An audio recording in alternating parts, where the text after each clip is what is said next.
তোমার আর আমার হ্যাট্রিক বোধহয় আগেই হয়ে গেছে, হেডলাইন্স ত্রিপুরার হ্যাট্রিক হয়ে গেছে, অনেক আগে হয়ে গেছে। সেই হ্যাট্রিকে আমি সাক্ষী ছিলাম। একদম গত যে এক্সিট পোল ছিল আমাদের লাস্ট যেটা 2023 ত্রিপুরা বিধানসভা নির্বাচন, সেটাতেও আপনি ছিলেন এবং শুনেছিলাম মিলে গিয়েছিল। এন্ড অফ দ্য ডে আমরা আমাদের এক্সিট পোলই মিলে গিয়েছিল। আশা করি টাচ উড এবারেও, ফিঙ্গার ক্রসড। এবং প্রণব সরকারের নেতৃত্বে হেডলাইন্স ত্রিপুরার যে সাফল্য, সেই জন্য লোক সামলাতে পারিনি কলকাতা থেকে এবং অনেক অনেক অনুষ্ঠানের শুরুতেই আপনাকে আমি ধন্যবাদ জানাচ্ছি হেডলাইন্স ত্রিপুরার পক্ষ থেকে এবং ব্যক্তিগতভাবে। যেটা জানতে চাইছিলাম যে আলোচনা করব, কিন্তু তার আগে যে এবারে এত গরম, নির্বাচনী উত্তাপ যেরকম ঠিক একইভাবে প্রকৃতির তীব্র দাবদাহ, তো এই পরিস্থিতিতে প্রথমে একটু জেনে নিই আপনার চোখে দীর্ঘ অনেক নির্বাচন দেখেছেন, আপনার সাংবাদিকতার দীর্ঘ পেশায় অভিজ্ঞতায় কি এবারের নির্বাচন কিরকম দেখলেন? আপনার চোখে বিশ্লেষণ কতটা আলাদা লোকসভা নির্বাচন এবারে? দেখো, ভোট মিটে গেল, এতদিন ধরে ভোট, একদম প্রত্যেকটা দর্শকের মতো আমিও অধীর আগ্রহে আছি। এক্সিট পোল দেখে একটা আভাস পাবো কি হচ্ছে, 4 জুন আমরা কি দেখতে পাবো, তার জন্য আগ্রহ। আজকেও ভোট হয়েছে, কলকাতায় গোলমাল হয়েছে, অনেক জায়গায় অনেক ইস্যু, অনেক তত্ত্ব আলোচনা হয়েছে। এখন আমরা ইয়েস অর নো, এখন একদম নকআউট পর্যায়ে পৌঁছে গেছি। কিন্তু তুমি বলছিলে এটা সাংবিধানিক বার রয়েছে, আমরা 6:30টার আগে বলতে পারবো না। কিন্তু যে বিষয়টা সাংবিধানিক বার নেই, আমরা সেই দিকটা কি একটু আলোকপাত করতে পারি? হ্যাঁ, নিশ্চয়ই। আমাদের দেশে নিষিদ্ধ, যদিও পুরোপুরি নিষিদ্ধ 7টা, কিন্তু দেখা গেছে 7টা মানে এক ধরনের জুয়ো, বেসরকারি জুয়ো। এই জুয়োর হিসেব অনেক সময় মিলে যায়, তারা ইলেকশনের বাজি কিভাবে মিলিয়ে দিতে পারে, সেইটা নিয়ে একটু আলোচনা করিনি আমরা। তবে এখানেও নানামুনির নানা মত। বেশিরভাগ মত কিন্তু বলছে এবারের নির্বাচনটা প্রথম দিকে যেমন মনে করেছিলাম একতরফা হয়ে যাবে, তেমন হচ্ছে না। বেশিরভাগ। কিন্তু যাদের সবচাইতে ভালো রেকর্ড, যাদের রেকর্ড সবচাইতে মানে ভালো বলে পরিচিত, প্রত্যেকবার মানে বেশি বার যারা মিলিয়েছে যে জুয়ার বাজার, সেই জুয়ার বাজার কিন্তু বলছে অন্যরকম হিসেবে, কোনো কন্টেস্ট দেখছে না। ফালুদি 7টা বাজার একটা আছে, খুব 7টার, ওখানে রাজস্থানের ফালুদিতে 7টা বেশ জমজমাট। ওরা যেটা বলছে আরো বেশি কনফিউজ করে দিচ্ছে। ওরা বলছে বিজেপি 300 সংখ্যা ছুঁয়ে ফেলবে, এনডিএ 400 অঙ্কের কাছাকাছি চলে যাবে, কংগ্রেসের আসন দাঁড়াবে 42 থেকে 45। এটা কিন্তু এক্সিট পোল নয়, 7টার বাজারে একটা দর্শকদের কাছে পরিষ্কার করে দিলেন আপনি। একটা 7টা বাজার বলছে, আগ্রহটা কোথায় বেশি। আবার বোম্বের যে মুম্বাই 7টা বাজার, সেখানকার হিসেব হচ্ছে 290 থেকে 305টা আসন পাবে বিজেপি, কংগ্রেস পাবে 55 থেকে 65টা আসন। এই দুটো 7টা বাজারের সুনাম অনেক বেশি, এরা কিন্তু বিজেপিকে অনেকটা এগিয়ে দিয়েছে। কিন্তু বাকি যে 7টা বাজার গুলো রয়েছে, অনেকগুলো 7টা বাজার আছে, এরা কিন্তু বলছে পার্লামেন্ট হচ্ছে হ্যাং পার্লামেন্ট। যেমন পালানপুর 7টা বাজার, তারা বলেছে কংগ্রেস 112টা পাবে, ইন্ডিয়া জোট যেটা সেটা পাবে 225টা, বিজেপি 216টা পাবে, 247টা পাবে এনডিএ। মানে কেউ একক সংখ্যাগরিষ্ঠতা পাচ্ছে না, হ্যাং পার্লামেন্ট হচ্ছে। ইন্দোর সারাফা একটা 7টা বাজার আছে, সেখানে কংগ্রেসকে 94টা আসন দিয়ে এনডিএ কে দেওয়া হয়েছে 180টা, বিজেপিকে 260, এনডিএ 283। এনডিএ কে সংখ্যাগরিষ্ঠতা দেওয়া হয়েছে, কিন্তু বিজেপি একক সংখ্যাগরিষ্ঠতা পাচ্ছে না। এটা ইন্দোরের হিসেব। কার্নাল 7টা বাজার হরিয়ানার, সেখানে Congress 108, BJP 235, India 231, NDA 263, hung parliament. Kolkata 7টা বাজার ইন্টারেস্টিং, কংগ্রেসকে 121টা আসন দিয়েছে, ইন্ডিয়া 230, বিজেপি 223, এনডিএ 265। এটাও সেই হ্যাং। বহরিপ 7টা বাজার, সেখানেও হ্যাং, এনডিএ 255, ইন্ডিয়া 212। তরুণবাবু, আরো একবার পরিষ্কার করে দেওয়া দরকার দর্শকদের মধ্যে যে এটা কিন্তু এখনো পর্যন্ত একদম ইলেকশন কমিশন অফ ইন্ডিয়ার যে গাইডলাইন রয়েছে সেটা মেনেই আমরা পুরো অনুষ্ঠানটা করছি, এবং তরুণবাবু যে পরিসংখ্যান বা তথ্য দিচ্ছেন এটা কিন্তু কোনো এক্সিট পোল নয়। আমরা ইলেকশন কমিশন অফ ইন্ডিয়ার যে গাইডলাইন রয়েছে, আজকে সন্ধ্যে 6:30 আগে কোনো এক্সিট পোল তথ্য দেখানো যাবে না, কোনো এক্সিট পোল দেখানো যাবে না। ইলেকশন কমিশন অফ ইন্ডিয়ার সেই গাইডলাইন মেনেই হেডলাইন্স ত্রিপুরা কিন্তু অনুষ্ঠান করছে, এবং আপনাদের সামনে সন্ধ্যে 6:30 পর আছে ইলেকশন কমিশন অফ ইন্ডিয়া যেটা রয়েছে গাইডলাইন, 6:30 আগে, আজকে সন্ধ্যে 6:30 আগে কোনো এক্সিট পোল দেখানো যাবে না। আমরা সেই গাইডলাইন মেনেই অনুষ্ঠান করছি, এবং সন্ধ্যে 6:30 পর আমরা আপনাদের সামনে এক্সিট পোল, এবারে হেডলাইন্স ত্রিপুরার কি রয়েছে 2024 লোকসভা নির্বাচন নিয়ে, সেটা আমরা আপনাদের সামনে তুলে ধরবো। এবং তরুণবাবু যে পরিসংখ্যান দিচ্ছেন সেটা মোটেও কোনো এক্সিট পোল নয়, এবং সামগ্রিকভাবে তরুণবাবুর অভিজ্ঞতা, আমার অভিজ্ঞতা নয়, এটা 7টা বাজার নিয়ে সামাজিক গণমাধ্যমে এবং বিভিন্ন জাতীয় মাধ্যমে যে রিপোর্ট এসেছে সেখানে একটা কনফিউজিং রিপোর্ট। সেটাই, মোটেও কোনো এক্সিট পোল নয়। তরুণবাবু যেটা বললেন যে 7টা বাজারের একটা পরিসংখ্যান উনি তুলে ধরার চেষ্টা করলেন। তরুণবাবু, যেটা এবার শুরুটা জানতে চেয়েছিলাম যে কিরকম দেখলেন নির্বাচন, এবং স্বাভাবিকভাবে এবারের নির্বাচনে অনেকগুলো ইস্যু নানা রকম ছিল, কিন্তু বেশ কিছু নতুন শব্দবন্ধ আমরা শুনলাম, এবং যেটা নিয়ে বেশ সংবাদ মাধ্যমে এবং রাজনীতির অল ইন্ডিয়া জোর চর্চা ছিল। একটা শব্দ কিন্তু বলা যেতে পারে অনেক চর্চার মধ্যে ছিল, প্রচুর চর্চা, এবং এখনো চর্চার মধ্যে রয়েছে, কোট আনকোট খাটাখাট। তো কিভাবে দেখছেন এই শব্দবন্ধ, এবং সামগ্রিকভাবে আপনার চোখে এবারের বিশ্লেষণ? দেখো, একজন গণমাধ্যমের একজন কর্মী হিসেবে, একজন পেশাদার সাংবাদিক হিসেবে আমার মনে হয়েছিল এবারে ইলেকশনটা বোধহয় এক পেশে হয়ে যাবে, কারো কোনো আগ্রহ থাকবে না। আচ্ছা, আমার এটা মনে হয়েছিল। কারণ একদিকে নরেন্দ্র মোদীর ব্যক্তিত্ব, বিজেপির অসাধারণ ইলেকশন ম্যানেজমেন্ট টিম, আর একদিকে কংগ্রেস এবং ইন্ডিয়া জোটের মধ্যে একটা সমন্বয়ের অভাব, অনেক কিছু। কিন্তু প্রথম দফা নির্বাচনের পর ব্যক্তিগতভাবে আমার মনে হয়েছে যে বিজেপি একের পর এক শিফট করছে, একটার পর একটা ইস্যুর থেকে শিফট করছে। সেই অর্থে এবারে নির্বাচনে তেমন কোনো ইস্যুও ছিল না, আর শিফট করে করে গেল কেন জানি না।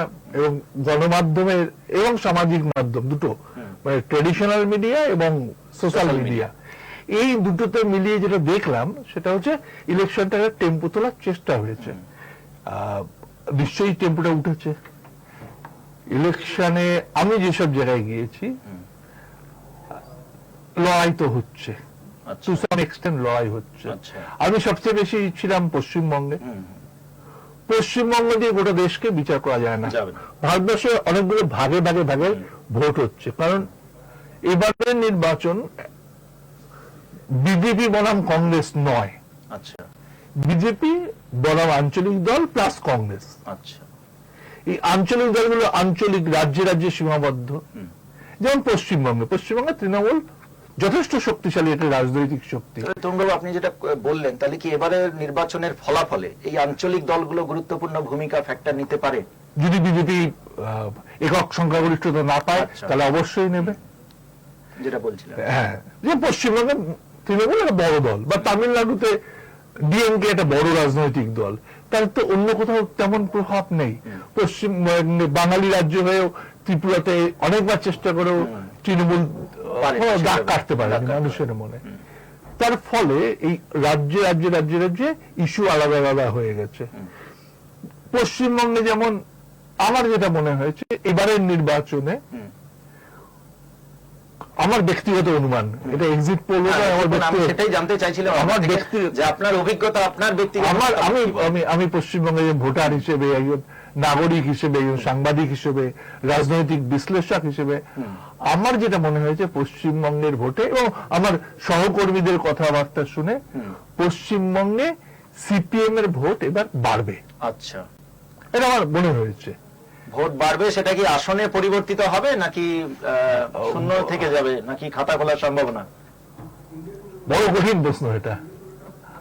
আমাকে যদি বলো, দুটো আসন বাদ দিলে সেকেন্ড পজিশনে যাওয়ার মতো অবস্থায় সিপিএম নেই। আচ্ছা, আমার মনে হয়েছে দুটো আসন শিওর নয়। কোন দুটো? যাদবপুর এবং মুর্শিদাবাদ। আচ্ছা, আমি তাও শিওর নই। আচ্ছা, হতে পারে। আচ্ছা, কিন্তু সিপিএম ভোট বাড়বে, ভোট পার্সেন্টেজ বাড়তে পারে, বাড়বে। তৃণমূলের ভোট কমবে। আচ্ছা, আমার ধারণা, ব্যক্তিগত ধারণা। কিন্তু আসন বাড়বে। আপনি বলছেন বামেদের ভোট বাড়বে এবং খাতা খুলবে কিনা সেটা দুটো আসন বাদ দিয়ে আপনি দুটো আসনে সেকেন্ড পজিশন হবে, আর সেকেন্ড পজিশন পাবে কিনা। গতবার একটা আসনে সেকেন্ড পজিশন পেয়েছিল যাদবপুর। আবার উল্টো দিকে আপনি বলছেন যে তৃণমূল কংগ্রেসের ভোট কমবে কিন্তু আসন বাড়বে। বিজেপি গতবারের যেটা এবারের ওনাদের দাবি দলের, সেটাতে আসার সম্ভাবনা কতটুকু, নাকি গতবার যে আসন পাওয়া গিয়েছিল সেখানেই নাকি? এই একটা কঠিন প্রশ্ন। আমি অনেকবার অনেকের সঙ্গে আলোচনা করেছি, নিজেও চিন্তা করেছি। বিজেপির এখন আসন সংখ্যা হচ্ছে পশ্চিমবঙ্গে 18।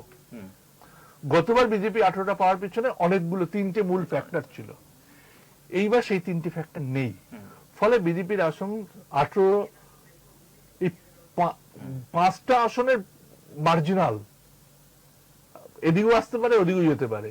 এবার সেইটা যদি হয় তাহলে 23ও হতে পারে, 13ও হতে পারে। আচ্ছা, বিজেপি 23 হওয়ার চান্সও আছে, 13 হওয়ার চান্স বেশ আছে। ইন্টারেস্টিং বিশ্লেষণ করলেন আপনি তরুণবাবু। তরুণবাবু আলোচনায় থাকবো, কিন্তু তার আগে একটু দেখে নি যে 2019 লোকসভা নির্বাচনের ফলাফল কি ছিল। আবারও বলছি যে এটা কিন্তু এক্সিট পোল নয়।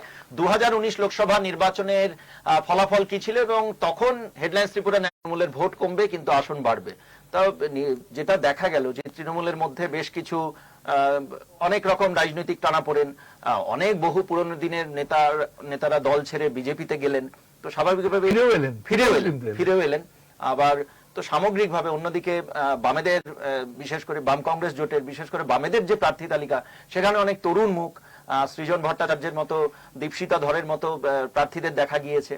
এবং অন্যদিকে বিজেপিও তাদের যে দাবি, এবার আসন সংখ্যা বাড়ানোর দাবি নিয়ে ময়দানে অবতীর্ণ হয়েছে। তো পশ্চিমবঙ্গ কি সরকার গঠনের ক্ষেত্রে, কেন্দ্রে সরকার গঠনের ক্ষেত্রে, জানি না কি হবে এক্সিট পোল বা আভাস, তবে চূড়ান্ত ফলাফল অবশ্যই 4 তারিখ, সেটাই হবে চূড়ান্ত ফলাফল। তো পশ্চিমবঙ্গ কতটা ভূমিকা নিতে পারে? বিজেপি ক্ষমতায় এলে তো বিজেপির সদস্যরা বিজেপিতে নেবে, যদি হ্যাং পার্লামেন্ট হয়, যদি কিছু কিছু 7টা বাজারের অনুমান মিলে যায়, সেক্ষেত্রে অবশ্যই তৃণমূল দাবি দেবে। কোন দিকে যাবে জানি না, কারণ আজকে তুমি জানো কিছুক্ষণ আগে দিল্লিতে ইন্ডিয়ার বৈঠক হয়েছে, সেখানে তৃণমূলের কোনো প্রতিনিধি ছিল না, কিন্তু তৃণমূল কংগ্রেসকে গুরুত্বপূর্ণ শরিক হিসেবে ব্যাখ্যাও করা হয়েছে যতটুকু খবর আমাদের। আমি তৃণমূলকে অবশ্যই গুরুত্বপূর্ণ বটেই, একজন সাংসদ থাকলেও সে গুরুত্বপূর্ণ। নিশ্চয়ই এনডিএ সরকার করতে গেলে যেটা দরকার, এই ইন্ডিয়ার যদি সরকার করতে হয়, সবার আগে দরকার কংগ্রেসকে একটা মজবুত আসন।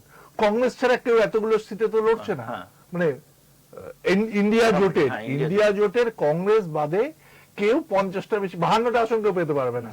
কংগ্রেস যদি গতবারের মতো খারাপ ফল করে, তাহলেও 52টা আসনই, কোনো অঙ্ক, কোনো রসায়ন নেই, 52টা আসন কেউ পেতে পারে। অন্য কোন দল প্রার্থী দিয়েছে হয়তো মুলায়ম সিং যাদবের ছেলে অখিলেশ যাদব একটু বেশি প্রার্থী দিয়েছে হয়তো, তাতে 52 হওয়ার চান্স নেই। তৃণমূলের প্রার্থীগত পশ্চিমবঙ্গে 42, আসামে 3, 45, মেঘালয়ে 1,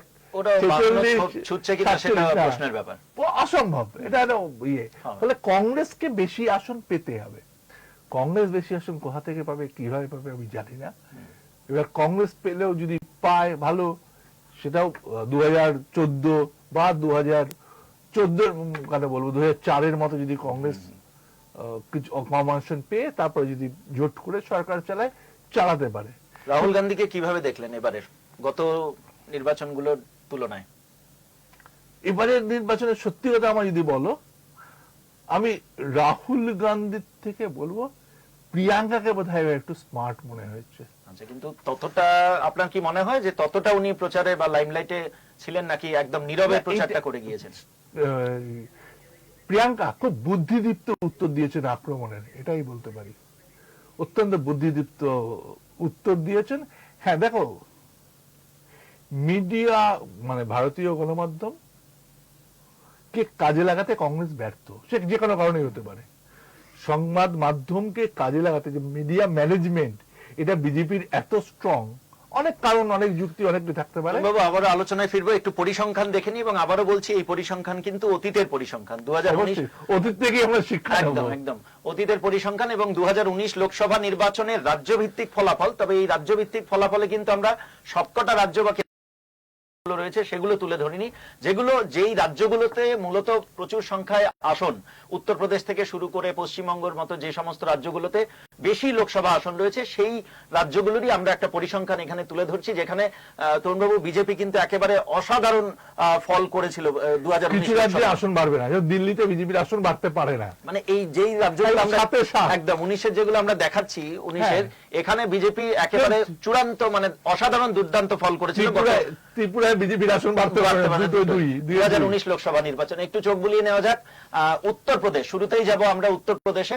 উত্তরপ্রদেশে মোট 80টি লোকসভা আসন এবং সবচেয়ে বেশি লোকসভা আসন এই রাজ্যেই 80, এবং গত লোকসভা নির্বাচন অর্থাৎ 2019 লোকসভা নির্বাচনে বিজেপি একার ঝুলিতে গিয়েছিল 62টি এবং তার জোটসঙ্গী যে ছিল তার ঝুলিতে গিয়েছিল 2টি, অর্থাৎ সব মিলিয়ে 64টি আসন, বিজেপি এবং তার জোটসঙ্গী মিলিয়ে 64টি আসন 80টি আসনের মধ্যে 2019 লোকসভা নির্বাচনে পেয়েছিল। এবার হচ্ছে গুজরাট, সেখানে মোট লোকসভা আসন 26টি এবং বিজেপির দখলে 26টি লোকসভা আসনই গিয়েছিল 2019 লোকসভা নির্বাচনে। হরিয়ানা, মোট লোকসভা আসন 10টি এবং 10টির মধ্যে 10টি বিজেপির ঝুলিতে গিয়েছিল 2019 লোকসভা নির্বাচনে। কর্ণাটক, মোট লোকসভা আসন 28, বিজেপির ঝুলিতে 2019 লোকসভা নির্বাচনে 25টি আসন গিয়েছিল। এরপরের রাজ্য মধ্যপ্রদেশ, মোট লোকসভা আসন 29টি এবং সেই 2019 লোকসভা নির্বাচনে বিজেপির ঝুলিতে 29টির মধ্যে 28টি লোকসভা আসনই বিজেপির ঝুলিতে গিয়েছিল। পরের রাজ্য হচ্ছে মহারাষ্ট্র, সেখানে মোট লোকসভা আসন 48টি, বিজেপি পেয়েছিল একা 23টি এবং তার তৎকালীন সময় জোটসঙ্গী শিবসেনা পেয়েছিল 18টি। তবে এবারে কিন্তু মহারাষ্ট্রের সমীকরণটা অন্য, কারণ শিবসেনার দুটো ভাগ হয়ে গেছে, একটা উদ্ধব ঠাকরে গোষ্ঠী আর একটা শিন্ডে গোষ্ঠী, যিনি বর্তমানে শিবসেনার মুখ্যমন্ত্রী। তো মহারাষ্ট্রে গত লোকসভা নির্বাচনে 2019 লোকসভা নির্বাচনে 48টা আসনের মধ্যে মোট লোকসভা আসনের মধ্যে বিজেপি 23টি এবং তার জোটসঙ্গী শিবসেনা পেয়েছিল 18টি। রাজস্থান, মোট লোকসভা আসন 25টি, 2019 লোকসভা নির্বাচনে বিজেপির ঝুলিতে গিয়েছিল 24টি 25টির মধ্যে, এবং 24টির মধ্যে 24টি এবং জোটসঙ্গী পেয়েছিল 1টি। পশ্চিমবঙ্গে 2019 লোকসভা নির্বাচনে পশ্চিমবঙ্গে মোট লোকসভা আসন 42টি, এর মধ্যে বিজেপির ঝুলিতে গিয়েছিল 18টি এবং পশ্চিমবঙ্গের বর্তমান যে শাসক দল তৃণমূল কংগ্রেস 2019 লোকসভা নির্বাচনে পেয়েছিল 22টি। অর্থাৎ এই রাজ্যগুলোতে আরো বেশ কিছু রাজ্য রয়েছে যেখানে আসন সংখ্যা, লোকসভা আসন সংখ্যা বেশি। বিহারে মোট লোকসভা আসন 40টি, 2019 লোকসভা নির্বাচনে বিজেপি একা পেয়েছিল 17টি এবং তার জোটসঙ্গী জেডিইউ 16টি এবং এলজেপি পেয়েছিল 6টি, অর্থাৎ 40টির মধ্যে বিজেপি এবং তার জোটসঙ্গী ঝুলিতে গিয়েছিল। আসামে মোট লোকসভা আসন 14টি, উত্তর পূর্বাঞ্চলের মধ্যে একমাত্র বড় রাজ্য যেখানে লোকসভা আসনের সংখ্যার নিরিখে 14টি আসন, বিজেপি ঝুলিতে গিয়েছিল 9টি। ঝাড়খণ্ডে মোট লোকসভা আসন 14টি, বিজেপি ঝুলিতে গিয়েছিল 11টি 2019 লোকসভা নির্বাচনে। ছত্তিশগড়ে মোট লোকসভা আসন 11টি, বিজেপি ঝুলিতে গিয়েছিল 2019 লোকসভা নির্বাচনে 9টি। এবং দিল্লি, যেটা তরুণবাবু বলছিলেন যে দিল্লিতে মোট লোকসভা আসন 7টি, 2019 লোকসভা নির্বাচনে 7টির মধ্যে 7টি লোকসভা আসনই বিজেপির ঝুলিতে গিয়েছিল। তো স্বাভাবিকভাবেই একটা সংখ্যা তো তোমার ওখানে নেই, এটা ইন্টারেস্টিং, মানে এটাই ইন্ডিয়ার কিছু হবে আসবে যাবে না, ইন্ডিয়া মানে ইন্ডিয়া জোটের। কেরলে গতবার সবচেয়ে ভালো রেজাল্ট করেছিল কংগ্রেস। কেরলের 20টার মধ্যে 19টা পেয়েছিল কংগ্রেসের নেতৃত্বাধীন ইউডিএফ, কংগ্রেস একাই 15টা পেয়েছিল, সিপিএম পেয়েছিল মাত্র 1টি আসন। ফলে ওটা নিজেরাই ভাগ করে নিয়েছিল ইন্ডিয়া জোট, সেটা এর মধ্যে নেই। আসামে তুমি যেটা দেখালে 9 বিজেপি 9 না 10 ধরা উচিত, কারণ আর একটা বিজেপির জোট সঙ্গী ছিল 10টা আসামে। এবং নর্থ ইস্টে বোধহয় একমাত্র মেঘালয়ে বোধহয় একটা আসন কংগ্রেস পেয়েছিল, আর 25টির মধ্যে মানে টোটাল 25টির মধ্যে ওই একটা নর্থ ইস্টের ইয়েতে মেঘালয়ে একটা, আসামে 3টে, 4টে আসন পেয়েছিল। 21টি বিজেপি এবং তার জোট সঙ্গী ঝুলিতে গিয়েছিল। এমএনএফ কে ধরতে পারো, সিকিম ক্রান্তি মোর্চা ধরতে পারো, এরা তখন বিজেপির সঙ্গে ছিল না, পরের বছর ভাগ হয়েছে। তরুণবাবু, আমরা টেলিফোন লাইনে যোগাযোগ করার চেষ্টা চলছে দেশের বরিষ্ঠ প্রখ্যাত সাংবাদিক এবং জাতীয় প্রেস ক্লাবের প্রাক্তন সভাপতি গৌতম লাহিড়ীর সাথে। বর্তমান সভাপতিও, মাফ করুন, বর্তমান সভাপতি। আমরা তাড়াহুড়ো একটু ভুলে গেছিলাম যে পুনরায় উনি আবার সভাপতি নির্বাচিত হয়েছেন কিছুদিন আগে। আসলে অনেকদিন মানে ইয়েটার কারণে অনেক সময় এটা হয়ে যায়, কোনো ব্যাপার নয়, মানে প্রথমে ওনাকে প্রাক্তন বলার জন্য ক্ষমা প্রার্থী, কিন্তু আমরা যোগাযোগ করার চেষ্টা করছি জাতীয় প্রেস ক্লাবের বর্তমান সভাপতি এবং দেশের প্রখ্যাত ও বরিষ্ঠ সাংবাদিক গৌতম লাহিড়ীর সাথে যোগাযোগ হলে আমরা কথা বলবো। যেটা তরুণবাবু জানতে চাইছিলাম, যেটা আপনি বললেন যে প্রিয়াঙ্কা গান্ধী, রাহুল গান্ধীর থেকে আপনি মনে করছেন যে প্রিয়াঙ্কা গান্ধী এবার ইন্ডিয়া জোট এবং কংগ্রেসের হয়ে বেশি গুরুত্বপূর্ণ ভূমিকা নিয়েছে। আমার মনে হচ্ছে প্রচারের ঝাঁজটা, কথাবার্তার মধ্যে একটা আবেগ, একটা কাজ করছিল।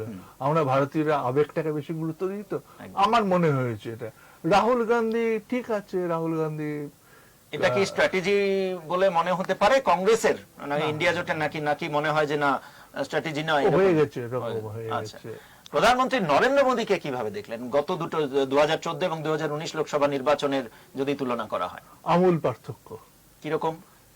একটার পর একটা ইস্যু কেউ নেই, মানে 7 দফায় 7টা ইস্যু কেউ নেই, বাজারে নিয়ে এসছেন, বলেছেন, মানুষের মন জয় করার চেষ্টা করেছেন এবং এই বয়সে অক্লান্ত পরিশ্রম করেছেন। একদম। লাস্ট কলকাতায় যেদিন রোড শো করলেন, সেদিনকে গরমে আমরা নাজেহাল হয়ে গেছিলাম। রোড শো তো আর এসি গাড়িতে বসে হয় না। এই যে এই পরিশ্রম, এই বিয়েটা, এটাকে অবশ্যই শ্রদ্ধা জানাতে হয়। এই বয়সে এসেও উনি, এবং এই গরম এবং তীব্র গরমের মধ্যে বিন্দু মাত্র, আমরা অনেকে হালকা ভাবে নিয়েছি। বিজেপির বড় চ্যালেঞ্জ এটা মনে হয়েছে আমার, ন্যাশনাল কাগজ এবং টেলিভিশন দেখে বা অন্যান্য আলোচনা থেকে, সহকর্মীদের সঙ্গে কথা বলে, বিজেপি কর্মীদের কাছে এবারের বা নেতাদের কাছে ভোটটা এবার একটু হালকা ভাবে নেওয়া হয়েছিল, ওভার কনফিডেন্স ছিল। কিন্তু নরেন্দ্র মোদী সেই ওভার কনফিডেন্সের ছাপ আমি দেখিনি, বরং তিনি একটা মানে 400 টার্গেট নিয়ে ইলেকশন ম্যানেজমেন্টে নেমেছিলেন এবং সামনে থেকে দলকে নেতৃত্ব দিয়েছেন। এখানে বিরোধীরা তার ধারে কাছে কেউ আসতে পারেননি। এইটা আমার মনে হয়েছে নরেন্দ্র মোদীর এই সমুদ্রে হিমাচল প্রচার করাটা এবং এক একদিন এক একটা ইস্যু। এটা আগে আমি দেখেছিলাম লালকৃষ্ণ আদবানির মধ্যে, রথযাত্রা বার করে উনি এক একদিন এক একটা বলতেন। অনেকে ব্যাখ্যা করছে অন্যভাবে, যে মোদী এটা থেকে ওখানে চলে যাচ্ছেন, এটা থেকে ওখানে চলে যাচ্ছেন হয়তো হয়তো বাস্তবতা তাই। দেখো, ভারত নির্বাচনী কৌশলের অঙ্গ হতে পারে, কিন্তু ভারতবর্ষের প্রধানমন্ত্রী তাকে সাপোর্ট করার জন্য একটা অত্যন্ত পেশাদার টিম রয়েছে, অত্যন্ত পেশাদার, ভেরি মাচ ক্যাপাবল। তাদের ইনপুট নিয়ে তার বক্তব্য, তার তৈরি হয়। তিনি বলছেন ভোটের সময় তো এক এক সময় এক এক জায়গায় ইস্যু করতে হয়।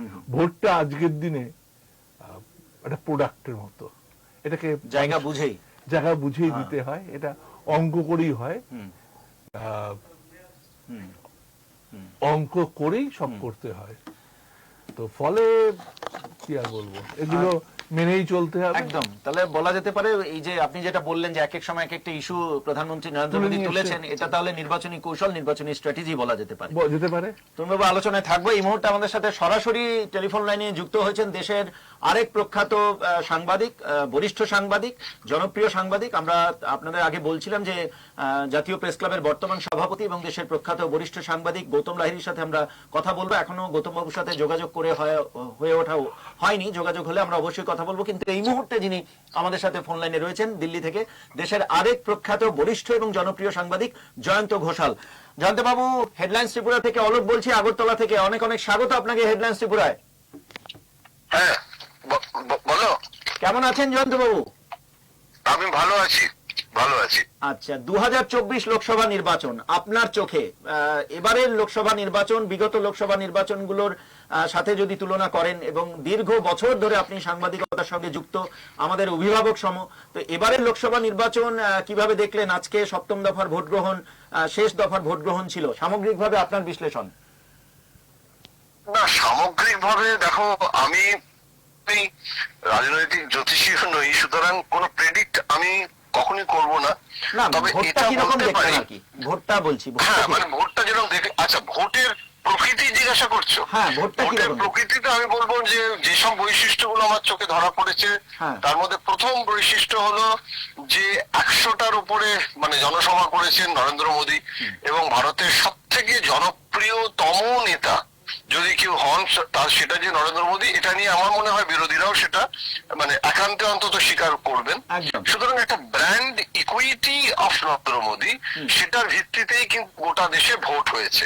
অর্থাৎ বিজেপি কিন্তু সব থেকে বড় অস্ত্র যেটা, সেটা হচ্ছে নরেন্দ্র মোদী। দ্বিতীয়ত যেটা হয়েছে সেটা হচ্ছে যে নরেন্দ্র মোদী মন্দিরের যে বালক রামের প্রাণ প্রতিষ্ঠা, সেটা ভোটের আগে হয়ে 370 ধারা তার আগে হয়ে গেছে। অভিন্ন দেওয়ানি বিধি, সেই লক্ষ্যে বিজেপি এগোচ্ছে, কেননা 3 তালাকের ইস্যুটা তার আগে এসে গেছে, সেটা একটা মানে অভিমুখ। সুতরাং এইগুলো কিন্তু বিজেপির ইস্তেহারের ঘোষিত কর্মসূচি, কোন মানে রক সায়েন্স মেটানোর জন্য। এটা নরেন্দ্র মোদীর আবিষ্কারও নয়, এটা জনসংঘ এবং তার আগে আরএসএস এর এটা দীর্ঘদিনের একটা কর্মসূচি, যে কর্মসূচি বাজপেয়ী এবং আডবাণী তারা এটা করতে পারেননি, কেননা কোয়ালিশন এরা ছিল। কিন্তু সেই সময়েও কিন্তু ইস্তেহারে এই কর্মসূচিগুলো থাকতো। সুতরাং সেগুলো থিওরিটিক্যালি ছিল এবং কোয়ালিশনের জন্য সেগুলোকে শিখিয়ে তুলে রাখতে হয়েছিল। কিন্তু নরেন্দ্র মোদী সেটা করে দেখিয়েছেন। সুতরাং স্বভাবতই বিজেপির যারা নিজস্ব ভোট ব্যাংক, আরএসএস এর যে ভোট ব্যাংক, 140 কোটি মানুষের দেশে সব থেকে বড় দল, শুধু ভারতের নয় গোটা পৃথিবীর। সুতরাং সেই ক্লায়েন্টেলটা আরো বেশি করে নরেন্দ্র মোদীর সঙ্গে কনসলিডেটেড হয়েছে, এটা নিয়ে কোনো সন্দেহ নেই। ভাবে অমিত শাহর যেটা সব থেকে বড় কৌশলগত দিক, আমরা দেখতে পাচ্ছি এবারে উত্তরপ্রদেশে অজিত সিং এর পুত্র জয়ন্ত সিং, সেটা ভোটের আগে চলে এলো এনডিএ তে। সুতরাং পশ্চিম ভারতের জাট ভোট সেটা এখন একটা বড় ফ্যাক্টর হয়ে দাঁড়ালো। দেবেগৌড়ার পুত্র এবং তার মানে পরিবার, তারা এবারে জেডিএস তারা চলে এলো এনডিএ তে। সুতরাং ইয়েদুরাপ্পার লিঙ্গায়েত ভোটের পাশাপাশি ভোকালিকা ভোটটা তো বিজেপি কখনো পেত না। সুতরাং এইসব কাস্ট ইকুয়েশন গুলো কিন্তু এবারে ভোটের সময় হয়েছে। শুধু দুর্ভাগ্যজনক যেটা হয়েছে, যেটা আমার মনে হয়েছে, সেটা হচ্ছে যে একটা অতিরিক্ত বেশি মেরুকরণ, অর্থাৎ কিনা একটা হিন্দু এবং মুসলমান এই যে একটা মেরুকরণ এবং ধর্মীয় মেরুকরণটা রাজনৈতিক মেরুকরণে পরিণত হওয়া, এবং কিছু কিছু বিবৃতি, সেই বিবৃতিগুলো যেগুলো ইলেকশন কমিশন পর্যন্ত গেছে, সেগুলো একটা এক ধরনের কটুতা, এক ধরনের অসহিষ্ণুতার পরিচয় দিয়েছে। সেগুলো বোধহয় আমার মনে হয় আমার ভালো লাগেনি সেগুলো। কিন্তু সোশ্যাল মিডিয়ার ভূমিকা, আর্টিফিশিয়াল ইন্টেলিজেন্স, এগুলো কিন্তু এর আগে কখনো এই ভারতের মানে নির্বাচনের সেই দীর্ঘ ইতিহাস 1951 সাল থেকে, সেখানে কিন্তু এইবারে বোধহয় প্রথম এইরকম ভাবে আমরা দেখতে পেলাম। জয়ন্তবাবু, রাহুল গান্ধীকে কিভাবে দেখলেন? রাহুল গান্ধীর যেটা মানে আমি সবসময় যেটা আমার নিজস্ব একটা অভিমত রয়েছে, খুব স্ট্রং অভিমত, সেটা হচ্ছে যে রাহুল গান্ধী মানে he may be a good human being, কিন্তু নরেন্দ্র মোদীর সঙ্গে রাজনীতির যে কুস্তি, সেখানে কিন্তু বারবার তিনি পরাস্ত হয়েছেন। কিন্তু তিনি শুরু করেন, শেষ করেন না। তিনি কনসিস্টেন্ট 24x7 রাজনীতিটা করেন না, যেভাবে মোদী অমিত শাহ করেন। মানে প্রচন্ড উৎসাহ নিয়ে শুরু করেন, কিন্তু তারপরে উনি হয়তো বিদেশে চলে যান। মানে একটা একটা একটা ফুল টাইম পলিটিশিয়ান হতে গেলে তার জন্য যে বৈশিষ্ট্য এবং তা ওনার ড্রেস কোড, উনি অনেক কিছু করেন যেটা আমাদের দেশের রাজনৈতিক নেতারা এখনো সেই ওল্ড স্কুলে চলে, তাদের পোশাক আশাক। আমি একবার জিজ্ঞাসা করেছিলাম যে এরকম ভাবে একটা কাশ্মীরে একটা এরকম ভাবে টি শার্ট পরে গেলেন, যেটাতে মানে এগুলো কি কমিউনিকেশনের কোনো অসুবিধা হয় না? তো আমাকে কংগ্রেসের এক নেতা বলেছিলেন ওগুলো নাকি ইনস্টাগ্রামে সার্ভে করে দেখেন যে মানে একেবারে আছে প্রজন্ম, তারা নাকি এসব পছন্দ করে। তো আমি ঠিক জানি না মানে ওনার মানে ক্লায়েন্টেলটা ঠিক কোনটা, কিভাবে করেন, কিন্তু আমার যেটা মনে হচ্ছে যে বারবার ব্যর্থ হয়েছেন। কিন্তু এবারে যে ভারত জোড়ো যাত্রায় যে মানুষের একটা অসন্তুষ্ট রয়েছে, সেটা তো স্বাভাবিক, ল অফ নেচার। 10 বছর হয়ে গেল ক্ষমতায় আছে, তারপরে বিজেপির অ্যান্টি ইনকামবেন্সি হবে না। বিজেপি তো ভারতের থেকে বিচ্ছিন্ন কোনো রাজনৈতিক দল নয়, মানে সর্ব থেকে এসে যায়নি। মূল্যবৃদ্ধি হচ্ছে, মুদ্রাস্ফীতি হচ্ছে, বেকারি আছে, কর্মহীনতা আছে, সেগুলো তো নেই, এটা তো কেউ এখন সেইগুলোকে মূলধন করে একটা ক্যাম্পেইন গড়ে তোলা, সেটা কিন্তু কোথায় পেয়েছি আমরা? আমরা তো দেখলাম এই প্রথম আমি দেখলাম যে বিরোধীরা রাজনৈতিক ইস্যু তৈরি করে ভোটে, বিরোধীরা রাজনৈতিক ইস্যু তৈরি করে। এবারে তো দেখলাম শাসক দল ভোটে ইস্যু তৈরি করছে। মানে বোফোর্সটা কে তৈরি করেছিল? বিরোধীরা করেছিল রাজীব গান্ধীকে ক্ষমতাচ্যুত করতে। এমনকি 2G স্পেকট্রাম মনমোহন সিং এর বিরুদ্ধে, কয়লা দুর্নীতি ইস্যু হয়েছে, এগুলো বিরোধীরা করেছে। তো এবারে বিরোধীদের মোদীর বিরুদ্ধে ইস্যুটা কি ছিল? কারণে যেটা আপনি বলছিলেন নরেন্দ্র মোদী সম্পর্কে, এবারের ইলেকশন থেকে এবারের ইলেকশনেও কি ব্যক্তি ইমেজ অনেক বেশি প্রভাব ফেলছে দলের থেকেও? যেমন পশ্চিমবঙ্গে মমতা ব্যানার্জি, তামিলনাড়ুতে স্ট্যালিন, আমি আমি আমি এটা তরুণ, তোমার সঙ্গে আমি সম্পূর্ণ একমত। মানে ব্যক্তি, মানে এখানে পুরো ভোটটা তো পশ্চিমবঙ্গে তো মোদী বনাম মমতাই হয়েছে, হ্যাঁ, একদম। এবং সমস্ত প্রার্থীর ক্ষেত্রেও কিন্তু মমতা বলেছে যে আমাকে ভোট দাও, প্রার্থীর কথা ভেবে না ভেবে আমাকে দেখে ভোট দাও। এবং এটা এটা উত্তরপ্রদেশ থেকে কেন, গোটা দেশেই মোদীর নামে ভোট হয়েছে। মানে যতটা না যোগীর নামে ভোট হয়েছে, ইভেন গোরখপুরে পর্যন্ত মোদীর নামে ভোট হচ্ছে বটেই। তবে অনেক রিজনাল ব্যক্তিত্ব এসেছে, এমন হ্যাঁ, নয় যে সেটাই বলছি। শুধু মোদী, বিভিন্ন রিজনাল ব্যক্তিত্ব আছে। জয়ন্তবাবু, একটু এবার শেষ মুহূর্তে একবার আপনার মতামত, আপনার দীর্ঘ অভিজ্ঞতায় কি বলছেন আপনি, যদি একটু আপনার মতামতটা জানতে চাইবো 2024 লোকসভা নির্বাচনের বিষয়ে। না, আমার আমার কেন জানি না মনে হচ্ছে এক্সিট পোল, জানি না, একটু কারেকশন, এবং আমার মনে হচ্ছে যে একটা নরেন্দ্র মোদী ওটা মানে মনোবল বৃদ্ধি করার জন্য বাহিনীর অধ্যক্ষ সবসময় সেনা কর্মীদের বলে, যেটা সেভাবেই বলেছে। কিন্তু কমফোর্টেবল মেজরিটি নরেন্দ্র মোদীর হবে না, এটা আমি এখনো পর্যন্ত ভাবতে পারছি না। যদি হয় সেটা, তখন সেটার বিশ্লেষণ করবো, কিন্তু এখনো পর্যন্ত আমি রাজ্যবাড়ি পরিস্থিতি দেখে বলছি নরেন্দ্র মোদী সরকার গঠন করবে। অনেক অনেক ধন্যবাদ জয়ন্তবাবু হেডলাইন্স টিভির সাথে কথা বলার জন্য। সরাসরি এতক্ষণ দিল্লি থেকে ছিলেন প্রখ্যাত সাংবাদিক দেশের জয়ন্ত ঘোষাল, ওনার সাথে আমরা সরাসরি কথা বললাম। আর ইতিমধ্যেই আমরা আমাদের স্টুডিওতে আলোচনায় রয়েছেন তরুণবাবু। তরুণবাবু, সামগ্রিকভাবে ঘড়ির কাঁটা বলছে যে 6:30 পার হয়ে গিয়েছে, এবং এক্সিট পোল দেখানোর ক্ষেত্রে আর যে বার নেই, এবং বিভিন্ন যে সমস্ত সর্বভারতীয় সংবাদ মাধ্যম এবং যারা এক্সিট পোল করেন বিভিন্ন সংস্থা, তাদের এক্সিট পোল ধীরে ধীরে সামনে আসতে শুরু করেছে। আমাদের এক্সিট পোল আমরা আপনাদের সামনে নিয়ে আসবো, সব এক্সিট পোলের দিকেই নজর থাকবে। তরুণবাবু, সামগ্রিকভাবে এই এক্সিট পোল, যেটা আপনি জয়ন্তবাবুর কাছে প্রশ্নটা করলেন, কংগ্রেসের এই স্ট্র্যাটেজি পরিবর্তনে, যেটা শোনা যাচ্ছিল অংশ নিতে নাও পারেন বিতর্কে বা আলোচনায়, তারপরে আবার এই বৈঠক যেটা হলো আজকে, সেই বৈঠক থেকে সিদ্ধান্ত নেওয়া হলো যে তারা অংশ নেবেন, কি কাজ করলো তাহলে? কর্মীদের মনোবল চাঙ্গা রাখতে তারা স্টুডিওতে যাবেন। আমার ধারণা ইলেকশন কাউন্টিং হলগুলোতে এজেন্টরা যাতে যায় ঠিক মতো, তার জন্যই যাবেন। কিন্তু এক্সিট পোলের রিপোর্ট কিন্তু অলোক আসতে শুরু করে দিয়েছে। তুমি যদি আমাকে অ্যালাউ করো, আমি বলতে পারি বিভিন্ন জায়গা থেকে যায় রিপোর্ট আসছে বিজেপির দিকেই, কিন্তু রিপাবলিক ভারত যেটা দিয়েছে, বলবো হ্যাঁ হ্যাঁ হ্যাঁ, আমরা চোখ রাখি আমাদের নিজেদের আসার আগে বলি, রিপাবলিক ভারত বলছে এনডিএ 359, ইন্ডিয়া 154। আবার ইন্ডিয়া নিউজ ডি ডাইনামিক বলছে এনডিএ 371, ইন্ডিয়া 125। তার মানে যে দুটো রিপোর্ট আমার কাছে রয়েছে তাতে দেখা যাচ্ছে, মানে এখনো পর্যন্ত যে এক্সিট পোল অন্যান্য সর্বভারতীয় সংবাদ মাধ্যমের থেকে যেটা সামনে আসছে এখনো পর্যন্ত পেয়েছি আমি, সেই এক্সিট পোলে যে আভাস, সেই এক্সিট পোলে সম্ভাবনা যে কেন্দ্রে আবার বিজেপি সরকার প্রতিষ্ঠিত হতে চলেছে, এনডিএ সরকার প্রতিষ্ঠিত হতে চলেছে।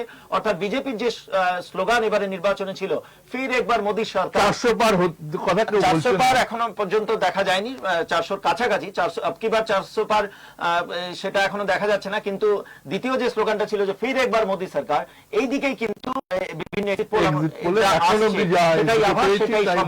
সেটাই সম্ভাবনা। আমরা চোখ রাখুন, আমরা হেডলাইন্স রিপোর্টের এক্সিট পোল আপনাদের সামনে আমরা তুলে ধরবো। এই এক্সিট পোলে কি রাজনৈতিক দলগুলোর মধ্যে, ধরুন যাদের অনুকূলে এক্সিট পোলে বা আভাস যেটা সম্ভাবনা হচ্ছে না, তাহলে সেটা কতটা কি প্রভাব পড়তে পারে 4 তারিখ আস্তে আস্তে? মানুষ বড়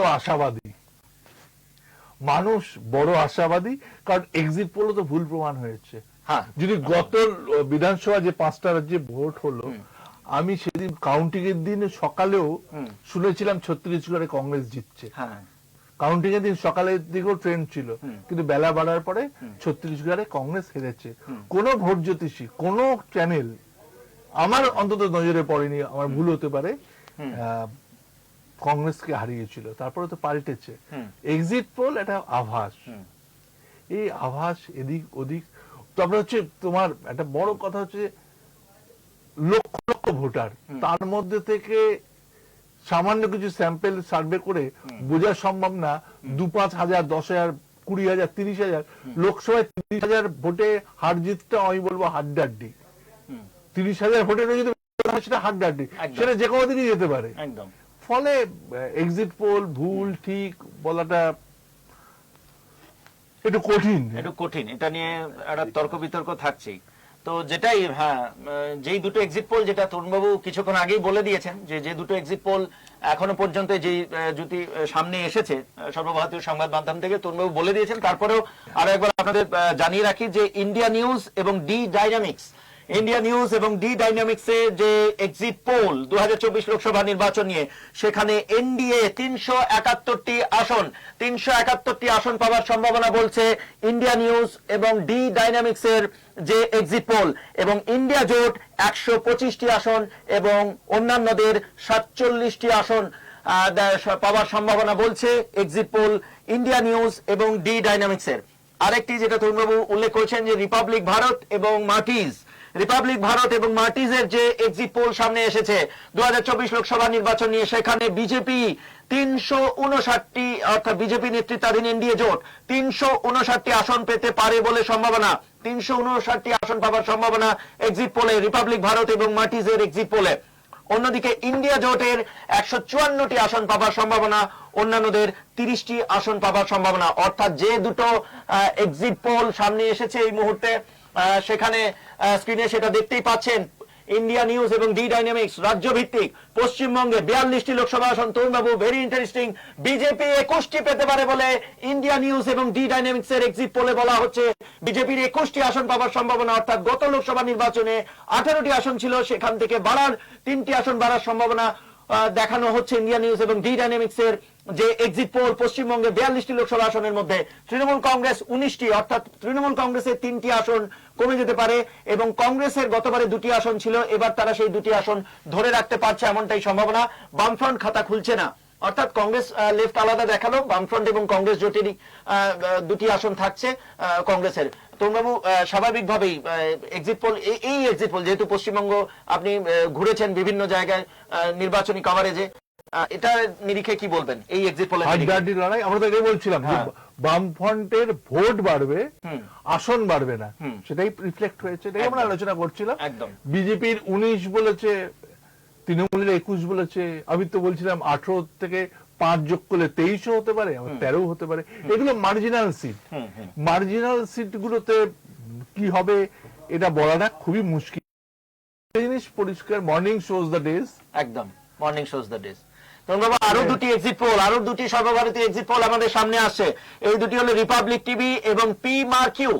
রিপাবলিক টিভি না, ওটা আগেটা ছিল রিপাবলিক ভারত এবং মার্টিজে, আর এটা হচ্ছে রিপাবলিক টিভি এবং পি মার কিউ যে এক্সিট পোল। সেখানে এনডিএ জোট 359টি আসন পাওয়ার সম্ভাবনা এবং ইন্ডিয়া জোটের 154টি আসন পাওয়ার সম্ভাবনা। আরেকটি এক্সিট পোল সামনে আসছে টিভি5 তেলেগু। স্বাভাবিকভাবে দক্ষিণ ভারতের দিকে এবার বিজেপি যথেষ্ট আশাবাদী দক্ষিণ ভারতে ভালো ফলাফল করা নিয়ে। টিভি5 তেলেগু কি বলছে? 359টি আসন পাওয়ার সম্ভাবনা। স্ক্রিনে আপনারা দেখতে পাচ্ছেন হেডলাইন ত্রিপুরার পর্দায় সেই বিভিন্ন সর্বভারতীয় সংবাদ মাধ্যমের সর্বভারতীয় যে এক্সিট পোল, 359টি, টিভি5 তেলেগু 359টি আসন পাওয়ার সম্ভাবনা ইন্ডিয়া জোটের 154টি আসন পাওয়ার সম্ভাবনা এবং অন্যান্যদের 30টি আসন পাওয়ার সম্ভাবনা। অর্থাৎ তরুণবাবু, এখনো পর্যন্ত যে কটা এক্সিট পোল সামনে এসেছে, সেই এক্সিট পোলে কিন্তু আরো একবার কেন্দ্রে এনডিএ সরকার, বিজেপি নেতৃত্বাধীন এনডিএ সরকারের সরকার গড়ার সম্ভাবনারই আভাস দেখানো হচ্ছে।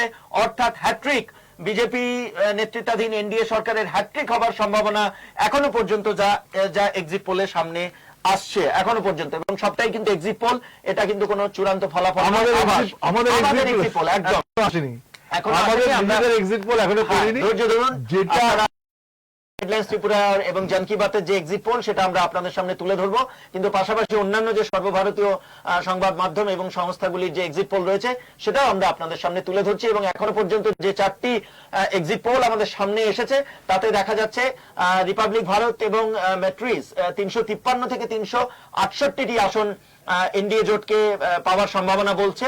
ইন্ডিয়া জোটের আসন পাওয়ার সম্ভাবনা 118 থেকে 133, অন্যান্যদের আসন পাওয়ার সম্ভাবনা 43 থেকে 48। তাহলে এখনো পর্যন্ত যে এক্সিট পোলগুলি সামনে এসেছে সেখানে কেন্দ্রে পুনরায় বিজেপি নেতৃত্বাধীন এনডিএ সরকার গড়ার সম্ভাবনা আভাস দেখা যাচ্ছে, সম্ভাবনা দেখা যাচ্ছে। তরুণবাবু, সামগ্রিকভাবে এবারে যে নির্বাচন, আপনার কি মনে হয় যে কোনো পার্টিকুলার কোনো নির্দিষ্ট ইস্যু ছিল, নাকি এক এক সময় এক এক রকম ইস্যু? মূলত যেটা ইন্ডিয়া জোটে বিরোধীদের, যে এই যে রাহুল গান্ধী অনেক সময় বিভিন্ন জনসভায় দেখা গেছে যে উনি সংবিধান নিয়ে জনসভায় বক্তৃতা দিচ্ছেন, সংবিধান বাঁচাও, সংবিধান রক্ষা করার, এবং স্বাভাবিকভাবেই অন্যদিকে মূল্যবৃদ্ধি, বেকারত্ব একদিকে, আবার বিজেপির যে ছিল যে উন্নয়ন, বিকাশ, সেগুলো, এবং শক্তিশালী ভারত, বিকাশ, উন্নয়ন, এগিয়ে নিয়ে যাওয়া ভারতকে, সেই বিষয়গুলো। তো মূলত কি কোনো আলাদা করে নির্দিষ্ট ইস্যু ছিল, নাকি মনে হয় যে আপনার একাধিক ইস্যু এবারের নির্বাচনে, লোকসভা নির্বাচনে কাজ করেছে? দেখো, আমরা বাঙালিরা তো বটেই, ভারতীয়রা ব্যক্তি পূজায় বেশি বিশ্বাস করি। এটা আমাদের একটা ঘটনা, আমরা ব্যক্তিকে সংগঠনের উপরে রাখি। জয়ন্তদাও তাই বলছিলেন অনেকটা, যে নরেন্দ্র মোদীর ইমেজ, ব্র্যান্ড ইকুইটি, এই মোদি ফ্যাক্টরের বিকল্প বিরোধীরা কিছু আনতে পারেনি, মুখ আনতে পারেনি। আচ্ছা। এবং নরেন্দ্র মোদী, এটা আমার যেন কেন মনে হয়েছে, ইলেকশনটাকে বিজেপি চেয়েছেও বোধহয় মোদি বনাম আদার্স। আচ্ছা। বিজেপি বনাম কংগ্রেস নয়, বিজেপি বনাম অন্য কিছু নয়, মোদি বনাম আদার্স। এই ইলেকশনটা হয়ে গেছে সেই জিনিসটাই। ফলে যেটা হচ্ছে, এবারের নির্বাচনে এখনই এক্সিট পোল দেখে যেটা মনে হচ্ছে যে মোদি ছাড়া গতি নেই। একদমই। বিকল্প মুখ কোথায়? সেটাই সেটাই মোদির বিকল্প মুখ কোথায়? সেটাই। তরুণবাবু, আমাদের এক্সিট পোল অর্থাৎ হেডলাইন্স ত্রিপুরা এবং জন কি বাতের এক্সিট পোল চলে এসেছে, যেটার জন্য অধীর আগ্রহে অপেক্ষা করছিলেন, এবং বরাবরের মতো যে নির্বাচনে আমরা এক্সিট পোল করে থাকি, এবারও 2024 লোকসভা নির্বাচনে আপনাদের জানিয়েছিলাম যে আমরা এক্সিট পোল দেখাবো ইলেকশন কমিশন অফ ইন্ডিয়ার গাইডলাইন মেনেই। যে সময়সীমা ছিল সেই সময়সীমার আমরা ইলেকশন কমিশন অফ ইন্ডিয়ার গাইডলাইন মেনেই আমরা অনুষ্ঠান করছি, এবং এখন এক্সিট পোল সামনে আসতে শুরু করেছে, দেখানো হচ্ছে, এবং হেডলাইন্স ত্রিপুরা এবং জন কি বাতের যে এক্সিট পোল আমরা আপনাদের সামনে তুলে ধরবো, একেবারে জেলা ভিত্তিক এবং রাজ্য ভিত্তিক, মাফ করবেন, রাজ্য ভিত্তিক পরিসংখ্যান আমরা আপনাদের সামনে তুলে ধরবো, এবং পাশাপাশি সামগ্রিক যে ফলাফল আসতে পারে সেটাও কিন্তু আমরা আপনাদের সামনে তুলে ধরবো। আমরা প্রথমে একটু পশ্চিমবঙ্গের দিকে যাব। তামিলনাড়ু আগে দেখাই। দক্ষিণ ভারত, তরুণবাবু, দক্ষিণ ভারত নিয়ে বিজেপি বেশ আশাবাদী, অনেক কিছু নির্ভর করছে। তামিলনাড়ুতে মোট লোকসভা আসন 39টি। স্ক্রিনে আপনারা দেখতে পাচ্ছেন হেডলাইন্স ত্রিপুরায় 39টি লোকসভা আসন রয়েছে তামিলনাড়ুতে। এনডিএ 0 থেকে 5টি আসন পাওয়ার সম্ভাবনা, এনডিএ জোটে, এনডিএর, এবং অন্যদিকে ইন্ডিয়া জোটের 34 থেকে 38টি আসন পাওয়ার সম্ভাবনা। অর্থাৎ বলা যেতে পারে খুব একটা যে এনডিএ জোটের এখানে আসা মতো আশান্বিত হওয়ার খুব একটা, বা চড়া হাসি হওয়ার কোনো খুব একটা কারণ, বরং কংগ্রেসের আত্মবিশ্বাস ফিরে যেতে পারে।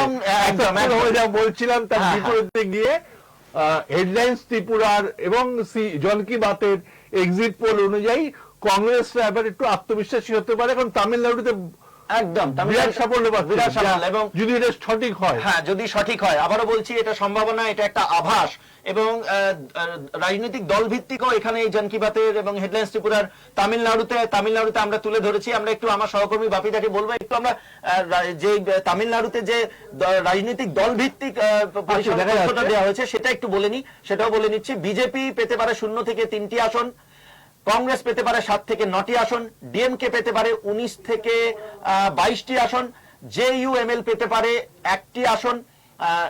পরবর্তী যে যদি সম্ভব হয়, যদি লোগোটা একটু যদি সরানো সম্ভব হয়, পিএমকে 0 থেকে 1টি আসন পাওয়ার সম্ভাবনা, এবং এএমএমকে 1টি আসন পাওয়ার সম্ভাবনা। এটা হলো তামিলনাড়ুর চিত্রটা। 39টি লোকসভা আসন, এনডিএ জোট 0 থেকে 5টি আসন পেতে পারে, এবং ইন্ডিয়া জোট 34 থেকে 38টি আসন পাওয়ার সম্ভাবনা।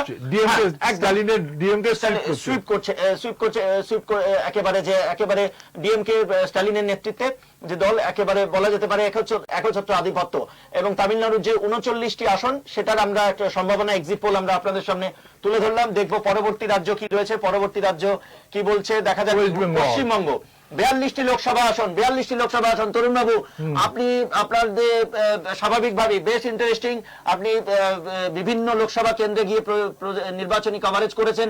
বিজেপি 21 থেকে 26টি আসন পেতে পারে, মারাত্মক রেজাল্ট বিজেপির জন্য। 21 থেকে 26টি মারাত্মক সাফল্যের সম্ভাবনার কথা বলা হচ্ছে হেডলাইন্স রিপোর্ট এবং জন কি বাতের যে এক্সিট পোল। গতবার 18টি আসন ছিল 2019 লোকসভা নির্বাচনে, এবার সেই আসন সংখ্যা বেড়ে 21 থেকে 26টি আসন পাওয়ার সম্ভাবনা হতে পারে পশ্চিমবঙ্গে বিজেপির। কংগ্রেসের 2টি থেকে বা খাতা শূন্য আসনের সম্ভাবনা হতে পারে। তৃণমূল কংগ্রেস কমে যেতে পারে, অনেকটাই কমে যেতে পারে। 22টি আসন ছিল গত লোকসভা নির্বাচনে। জন কি বাত এবং হেডলাইন্স ত্রিপুরার যে এক্সিট পোল, সেখানে তৃণমূল কংগ্রেস পশ্চিমবঙ্গের বর্তমান শাসক দল 18 থেকে 16টি আসন পাওয়ার সম্ভাবনা এবারের লোকসভা নির্বাচনে এক্সিট পোলে বলা হচ্ছে জন কি বাত এবং হেডলাইন্স ত্রিপুরার। এবং বামফ্রন্ট খাতা খুলতে পারে, একটি থেকে একটি আসন পাওয়ার সম্ভাবনা, আবার খাতা নাও খুলতে পারে সিপিএম। মাফ করবেন, সিপিএম এখানে বলা হয়েছে 1 থেকে 0টি আসনের সম্ভাবনার কথা বলা হয়েছে। আমরা এরকমই বলছিলাম, আমরা এক্সিট পোল ছাড়াই আমরা এই ধরনের বলছিলাম, অপ্রত্যাশিত কোনো ফল নয়। সিপিএম একটা বললাম 2টো আসনের সেকেন্ড পজিশন, এটা ঠিকই আছে, মার্জিনাল সিট ঠিক আছে। পশ্চিমবঙ্গ মোটামুটি এরকম হতে পারে 21 থেকে 26 গ্যাপটাও 5-এর। 21 থেকে 26 গ্যাপে আমরা দেখবো এবার পরবর্তী রাজ্য কি রয়েছে। আমরা তামিলনাড়ু তুলে ধরলাম আপনাদের সামনে, পশ্চিমবঙ্গ তুলে ধরলাম আপনাদের সামনে, এবং পরবর্তী রাজ্য আমরা চলে যাব কি যেখানে লোকসভার আসন সংখ্যার নিরিখে, যেখানে বেশি লোকসভা আসন সংখ্যার নিরিখ বেশি, দেখে নেব কোন রাজ্য রয়েছে। হেডলাইন্স ত্রিপুরা এবং জন কি বাতের যে এক্সিট পোল আমরা আপনাদের সামনে তুলে ধরছি। 39টি আসন লোকসভা আসন তামিলনাড়ুতে, সেটারও আমরা সম্ভাবনা তুলে ধরলাম এক্সিট পোলে। পশ্চিমবঙ্গে 42টি লোকসভা আসন। এবারে এই যে এক্সিট পোল, সেখানে যে সম্ভাবনা, এক্সিট পোলে যে সম্ভাবনা, সেখানে বিজেপি অনেকটাই অগ্রগতি করতে পারে বলে এমনই ইঙ্গিত বা এমনই আভাস দেওয়া হচ্ছে পশ্চিমবঙ্গে। 21 থেকে 26টি। আপনারা জানেন যে ত্রিপুরার মুখ্যমন্ত্রী ডাক্তার মানিক সাহা পশ্চিমবঙ্গে গিয়ে একাধিক প্রচার করেছেন দলীয় প্রার্থীদের সমর্থনে, এবং প্রধানমন্ত্রী নরেন্দ্র মোদীও একাধিক জনসভা রোড শো করেছেন পশ্চিমবঙ্গে, এবং ত্রিপুরা থেকেও বিজেপির যারা নেতা মন্ত্রীরা রয়েছেন তারা গিয়ে পশ্চিমবঙ্গে প্রচার করেছেন, এবং স্বাভাবিকভাবেই 21 থেকে 26টি। এটা ইন্টারেস্টিং আওয়াজ আসছে। হ্যাঁ তরুণ বাবু, কর্ণাটক ও মহারাষ্ট্র নিয়ে অনেকে বলেছিল বিজেপির একটা সেটব্যাক হবে, কিন্তু দেখা যাচ্ছে এনডিটিভির অনুযায়ী, প্রেডিকশন অনুযায়ী কর্ণাটক এবং ইয়েতে আমরা একেবারে ভালো ফল। তরুণ বাবু, চূড়ান্ত যে exit pole headlines Tripura national এবং জন কি বাতের, সেটা আমাদের সামনে চলে এসেছে। আমরা তুলে ধরছি আপনাদের সামনে জন কি বাত এবং হেডলাইন্স ত্রিপুরা ন্যাশনালের 2024 লোকসভা নির্বাচনের এক্সিট পোল। এনডিএ জোট পেতে পারে 377টি আসন, অর্থাৎ গতবারের থেকে 15টি আসন প্লাস মাইনাসের সম্ভাবনা। 377টি আসন পেতে পারে এনডিএ জোট। ইন্ডিয়া জোট পেতে পারে 151টি আসন, অন্যান্যরা পেতে পারে 15টি আসন। ভোট শেয়ার এনডিএর হতে পারে 50% সম্ভাবনা, ইন্ডিয়া জোটের 35% ভোট শেয়ার সম্ভাবনা, অন্যান্যদের 15%। এবং সিট শেয়ার বিজেপি একা পেতে পারে 327টি, অর্থাৎ গতবারের থেকে 15টি প্লাস মাইনাসের সম্ভাবনা। গতবার যেটা আমরা আপনাদের সামনে পরিসংখ্যান তুলে ধরেছিলাম, গতবারের থেকে অনেক বেশি 303টা ছিল, 24টা বেড়ে যাওয়ার সম্ভাবনা। 2019 লোকসভা নির্বাচনে বিজেপি এককভাবে পেয়েছিল 303টি। এবার এক্সিট পোল হেডলাইন্স ত্রিপুরা এবং জন কি বাতের এক্সিট পোল বলছে বিজেপি একাই 327টি আসন পেতে পারে। অন্যদিকে কংগ্রেস, তরুণবাবু আপনার সেই 52 ফিগারই কাজ করছে, যে 52 বাড়ার সম্ভাবনা নেই, কমারও দাঁড়িয়ে কংগ্রেস। গতবার লোকসভা নির্বাচনেও কিন্তু, অর্থাৎ 19 লোকসভা নির্বাচনেও 52টি আসন, সম্ভবত 52ই হবে, যদিও ব্রেকিং নিউজ এর 52, ভুল না হয়ে থাকলে 52টি আসন পেতে ভোট শেয়ার বিজেপির ভোট শতাংশ হতে পারে 42% সম্ভাবনা, কংগ্রেসের 18% সম্ভাবনা, অর্থাৎ 400 পার না হলেও 400-র কাছাকাছি। তবে হেডলাইন্স ত্রিপুরা এবং জন কি বাতের যে এক্সিট পোল, সেখানে এনডিএ জোটই সরকার গড়তে চলেছে বলে সম্ভাবনা এবং আভাস পাওয়া যাচ্ছে। 377টি আসন পেতে পারে এনডিএ জোট, বিজেপি একা পেতে পারে 327টি আসন, এমনই সম্ভাবনা, এমনই ইঙ্গিত, এমনই আভাস হেডলাইন্স ত্রিপুরা ন্যাশনাল এবং জন কি বাতের যে এক্সিট পোল। তরুণবাবু, সবচেয়ে বড় কথা এবারের ভোটে বিজেপি বিজেপি না এনডিএ 50% ভোট পেয়ে সরকার করতে পারে, এটা কিন্তু বড় ব্যাপার। গত বছর আমার অ্যাকচুয়াল ফিগারটা মনে নেই, 42% ভোট তো বিজেপি ছিল না, 36, 37 এরকম একটা পার্সেন্টেজ ছিল, অ্যাকচুয়ালি মনে পড়ছে না। এবার কিন্তু বিজেপি যদি এটা ঠিক হয়, জন কি বাতের যদি এই প্রেডিকশন ঠিক হয়, এক্সিট পোল যদি ঠিক হয়, তাহলে আরো বেশি ক্ষমতা নিয়ে বিজেপি সরকার গঠন করতে চলেছে একদম। এবং কংগ্রেস আরো খারাপ ফলের দিকে যাচ্ছে সেই এত কিছুর পরেও। হ্যাঁ। এবং মানে যে একটা ওয়েভ ছিল সেই ওয়েভটা আমরা কেউ ধরতে পারিনি। না। ওয়েভ না থাকলে আসনটা বাড়ে না। সেই। প্রশান্ত কিশোর কিন্তু এরকম একটা আভাস একদম দিয়েছিল। একদম 37% বিজেপির গত লোকসভা গত নির্বাচনে লোকসভায় ভোট ছিল। 37.3%। এবার সেটা 42% হয়ে গেছে। এবং কিন্তু এনডিএ ছিল 44.88%। তাহলে উভয়েরই ভোটটা উভয়েরই অনেক- ভোট percentage percentage অনেক বাড়ছে। অনেকটাই বেড়েছে। অনেকটাই বাড়ছে। এইটা কিন্তু অনেকটাই স্বস্তি দেবে বিজেপি নেতাদের। একদম। এখন দেখার আসল ফলাফল কি সেটাই। হয়, আসল ফলাফল কি হয় সেটাই। সেটা দেখা আরো যাবে। একটা এক্সিট পোল তরুণবাবু আমরা আপনাদের সামনে তুলে ধরছি। পিএমএআরকিউ এক্সিট পোল 272 হাফওয়ে মার্ক দেখানো হচ্ছে এবং পিএমএআরকিউ যে এক্সিট পোল সেখানে এনডিএ জোট, এখানেও কিন্তু এনডিএ জোটেরই দিকে পাল্লা ভারী সম্ভাবনা দেখানো হচ্ছে। 359টি আসন এনডিএ জোট পেতে পারে বলে এই পিএমএআরকিউ যে এক্সিট পোল সেখানে এই সম্ভাবনার কথা বলা হচ্ছে এবং ইন্ডিয়া জোটের 154টি আসন পাবার সম্ভাবনার কথা বলা হচ্ছে এই পিএমএআরকিউ যে এক্সিট পোল। অর্থাৎ যে কটা এক্সিট পোল তরুণবাবু এখনো পর্যন্ত সামনে এসেছে সব কটা সেই কটা এক্সিট পোলেই কিন্তু কেন্দ্রে বিজেপি আবার বিজেপি নেতৃত্বাধীন এনডিএ সরকার গড়তে চলেছে। অর্থাৎ টানা তৃতীয়বার হ্যাট্রিক হতে চলেছে সম্ভাবনা এরকমই ইঙ্গিত, এরকমই আভাস। ম্যাট্রিজ আরো একটি এক্সিট পোল সামনে আসছে।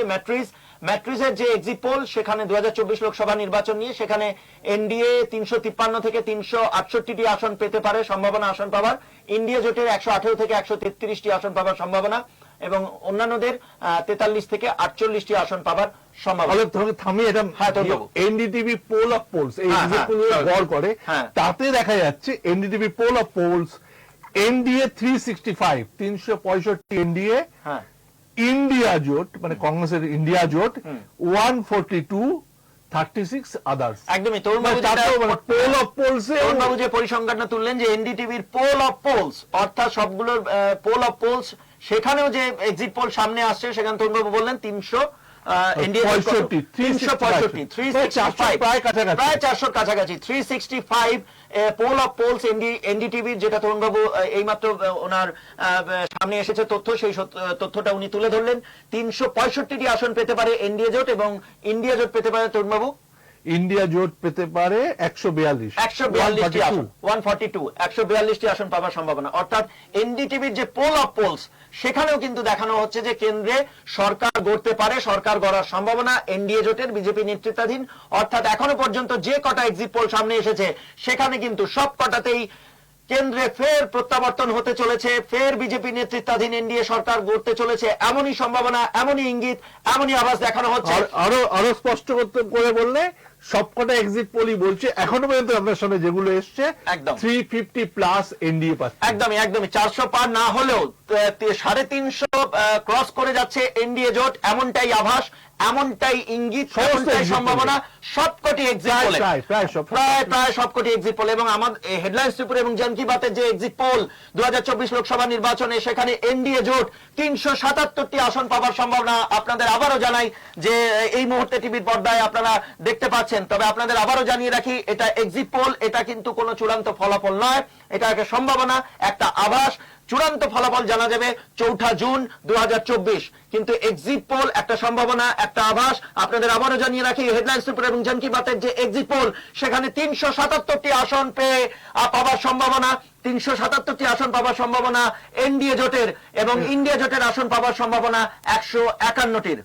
আবার থামাচ্ছি, জন কি বাতকে কোট করে এনডিটিভি জানাচ্ছে অল ইন্ডিয়া লেভেলে বিজেপির এনডিএ 362 থেকে 392 সিট পেতে পারে। মানে জন কি বাত আবারও জানিয়ে রাখি তরুণবাবু যে পরিসংখ্যানটা দিলেন এনডিটিভির যে পরিসংখ্যানটা সামনে আসছে জন কি বাতকে ধরে নিয়ে নাকি তরুণবাবু এক্সিট পোল 362 থেকে 392 আর ইন্ডিয়া জোট 141 থেকে 161, অর্থাৎ 400 কাছাকাছি, 400 একেবারে কাছাকাছি, 362 থেকে 392 এনডিএ জোটের পাওয়ার আসন পাওয়ার সম্ভাবনা এনডিটিভির যেটা বলা হচ্ছে পোল অফ পোলস নাকি সেটাই পোল অফ পোলস না, জন কি বাত। আচ্ছা, জন কি বাতকে উদ্ধৃত করে এনডিটিভির যেটা তরুণবাবু জানালেন যে 362 থেকে 392টি আসন পাওয়ার সম্ভাবনা এনডিএ জোটের। তবে আপনাদের সামনে জানাই যে হেডলাইন্স ত্রিপুরা এবং জন কি বাতের এক্সিট পোল 2024 লোকসভা নির্বাচনে আপনারা সামনে দেখতে পাচ্ছেন একেবারে টিভির এনডিএ জোট 377টি আসন পাওয়ার সম্ভাবনা, 377টি আসন পাওয়ার সম্ভাবনা। একটা আভাস, আবারও বলছি আপনাদের যে এটা কোনো চূড়ান্ত ফলাফল নয়, এটাই যে ঠিক হবে এমন নয়, এটাই যে ভুল হবে এমন নয়, এটা একটা আভাস, এটা একটা ইঙ্গিত, এটা একটা সম্ভাবনা, একটা আভাস, একটা সম্ভাবনা। আবারও আপনাদের পর্দায় টিভি স্ক্রিনে হেডলাইন্স ত্রিপুরা পর্দায় দেখতে পাচ্ছেন যে হেডলাইন্স ত্রিপুরা এবং জন কি বাতের যে এক্সিট পোল, সেখানে এনডিএ জোট 377টি আসন পেতে পারে। 377টি আসন পাওয়ার সম্ভাবনা এনডিএ জোটের। ইন্ডিয়া জোটের 151টি আসন পাওয়ার সম্ভাবনা, অন্যান্যদের 15টি আসন পাওয়ার সম্ভাবনা। ভোট শেয়ারে এনডিএ জোট 50% ভোট পেতে পারে পাওয়ার সম্ভাবনা। ইন্ডিয়া জোটের 35% ভোট পাওয়ার সম্ভাবনা। সিট শেয়ারে বিজেপি একা 327টি আসন পেতে পারে বলে সম্ভাবনা বলা হচ্ছে। বিজেপির একা 327টি আসন পাওয়ার সম্ভাবনা। হেডলাইন্স ত্রিপুরা এবং জন কি বাতের এক্সিট পোলে কংগ্রেসের 52টি, কংগ্রেস একার পক্ষে 52টি আসন পাওয়ার সম্ভাবনা হেডলাইন্স ত্রিপুরা এবং জন কি বাতের এক্সিট পোলে। বিজেপি একা ভোট শতাংশ পেতে পারে 42% এবং কংগ্রেসের 18%, এমনটাই কিন্তু আভাস, এমনটাই সম্ভাবনা হেডলাইন্স ত্রিপুরা এবং জন কি বাতের এক্সিট পোলে। পশ্চিমবঙ্গ নিয়ে আমরা বললাম জন কি বাত, আমাদের জন কি বাত শুধু নয়, আরো দুটি ইয়েতে এক্সিট পোলে বলা হয়েছে বিজেপি তৃণমূলের থেকে এগিয়ে আছে। তো স্বাভাবিকভাবে খুব ইন্টারেস্টিং। আমার এখন এটা দেখে মনে হচ্ছে, আমার এক বন্ধু বিজেপি নেতা এবং আসামের প্রাক্তন বিধায়ক, সে আমাকে বলেছিল, সে 3টে জিনিস প্রেডিক্ট করেছিল, তার 3টে বক্তব্য ছিল আমার কাছে। এক হচ্ছে বিজেপি এনডিএ অল ইন্ডিয়া লেভেলে 407 আসন পাবে, 507। আচ্ছা, পশ্চিমবঙ্গে বিজেপি 24টা পাবে। হ্যাঁ। আর একটা বলেছিল ঘাটাল, যেখানে দেব এবং বিরল লড়ছে, সেখানে দেব 30,000 ভোটে হেরে যাবে। এই 3টের প্রেডিকশন ছিল। গতকালকে গুয়াহাটিতে সাংবাদিক সম্মেলন করে একই কথা আমার সেই বন্ধুটি বলেছে, তার নাম হচ্ছে শিরাদিত্য দেব, সে বিজেপির প্রাক্তন বিধায়ক। এখন যেদিকে ট্রেন্ড যাচ্ছে, শিলাদিত্যর প্রেডিকশন মিলে গেলেও আমি অবাক হব না, কারণ শিলা আরএসএস এর পুরনো লোক, অনেক পুরনো বন্ধু। আমি একটু মস্করা করেছিলাম, কিন্তু এখন দেখছি রেজাল্টটা ওইদিকেই ইঙ্গিত দিচ্ছে বা ওইদিকেই সম্ভাবনা এরকম বলছে। তো স্বাভাবিকভাবে পশ্চিমবঙ্গ এবং দক্ষিণ ভারত, পশ্চিমবঙ্গে বিজেপি এক্সিট পোল যা দেখানো হলো, সেখানে পশ্চিমবঙ্গে বর্তমান শাসক দল তৃণমূল কংগ্রেসের থেকে বেশি আসন পাওয়ার সম্ভাবনা। গত লোকসভা নির্বাচনের যে ভোট দেখার একটু পশ্চিমবঙ্গে আসন বাড়তে পারে বিজেপির, এমনই সম্ভাবনা বলা হচ্ছে এক্সিট পোলে। হেডলাইন্স ত্রিপুরা এবং জন কি বাতের যে এক্সিট পোল, সেখানে কিন্তু বলা হচ্ছে যে পশ্চিমবঙ্গে বিজেপির আসন এবারে লোকসভা আসন বাড়ার সম্ভাবনা সেরকমই আভাস পাওয়া যাচ্ছে। এবং সামগ্রিকভাবে এখনো পর্যন্ত যতগুলো এক্সিট পোল সামনে এসেছে, প্রায় সবকটাতেই কিন্তু দেখা যাচ্ছে যে পাল্লা ভারী এনডিএ, বিজেপি নেতৃত্বাধীন এনডিএ জোটের পাল্লা ভারী বিজেপির, এবং কেন্দ্রে আরো একবার সরকার গড়ার সম্ভাবনা দেখা দিচ্ছে, সরকার গড়ার আভাস সবটাই। আবারও আপনাদের বলে রাখি যে এটা এক্সিট পোল, এটা কোনো ফলাফল নয়, এটা একটা আভাস, এটা একটা সম্ভাবনা। চূড়ান্ত ফলাফলের জন্য অপেক্ষা করতে হবে আগামী 4 জুন 2024, সেদিনই পরিষ্কার হবে কেন্দ্রে কি হতে চলেছে, পরিবর্তন না প্রত্যাবর্তন। তবে আজকে 1 জুন 7ম দফার ভোট গ্রহণ শেষ হয়েছে এবং ইলেকশন কমিশন অফ ইন্ডিয়ার গাইডলাইন মেনে যে এক্সিট পোলগুলো সামনে, যে সময় গাইডলাইন ছিল যে সন্ধ্যে 6:30টার আগে পর্যন্ত আজকে এক্সিট পোল দেখানো যাবে না, তারপরে সেই গাইডলাইন মেনে অর্থাৎ সন্ধ্যে 6:30টার পর থেকে যে এক্সিট পোলগুলো সামনে আসতে শুরু করেছে, সেই এক্সিট পোলগুলোতে আজকে যে এক্সিট পোলগুলো দেখানো হচ্ছে সন্ধ্যে 6:30টার পর থেকে, সেই এক্সিট পোলগুলোতে যে সম্ভাবনা, যে আভাস, সেখানে কিন্তু বিজেপির পাল্লা ভারী, এনডিএর পাল্লা ভারী এবং স্বাভাবিকভাবেই সেই আভাসে, সেই সম্ভাবনায় কেন্দ্রে আবারও বিজেপি নেতৃত্বাধীন এনডিএ সরকার গড়ার সম্ভাবনার আভাসের কথা বলা হচ্ছে। কংগ্রেসের জন্য বা ইন্ডিয়া জোটের জন্য এই এক্সিট পোল খুব একটা আশাব্যঞ্জক নয়, খুব একটা চওড়া হাসি যে তাদের দিকে এনে দিচ্ছেন এই এক্সিট পোল, এমনটা কিন্তু নয়। এই মুহূর্তে পোল অফ পোলস পশ্চিমবঙ্গে তরুণবাবু 42টা, ইন্ডিয়া নিউজ এবং ডি ডাইনামিক্সের পোল অফ পোলস, বিজেপি 21টি আসন পাওয়ার সম্ভাবনা পশ্চিমবঙ্গে, 42টি লোকসভা আসনের মধ্যে বিজেপির 21টি আসন পাওয়ার সম্ভাবনা, তৃণমূল কংগ্রেসের 19টি আসন পাওয়ার সম্ভাবনা, কংগ্রেসের 2টি আসন পাওয়ার সম্ভাবনা, বামফ্রন্ট খাতা নাও খুলতে পারে।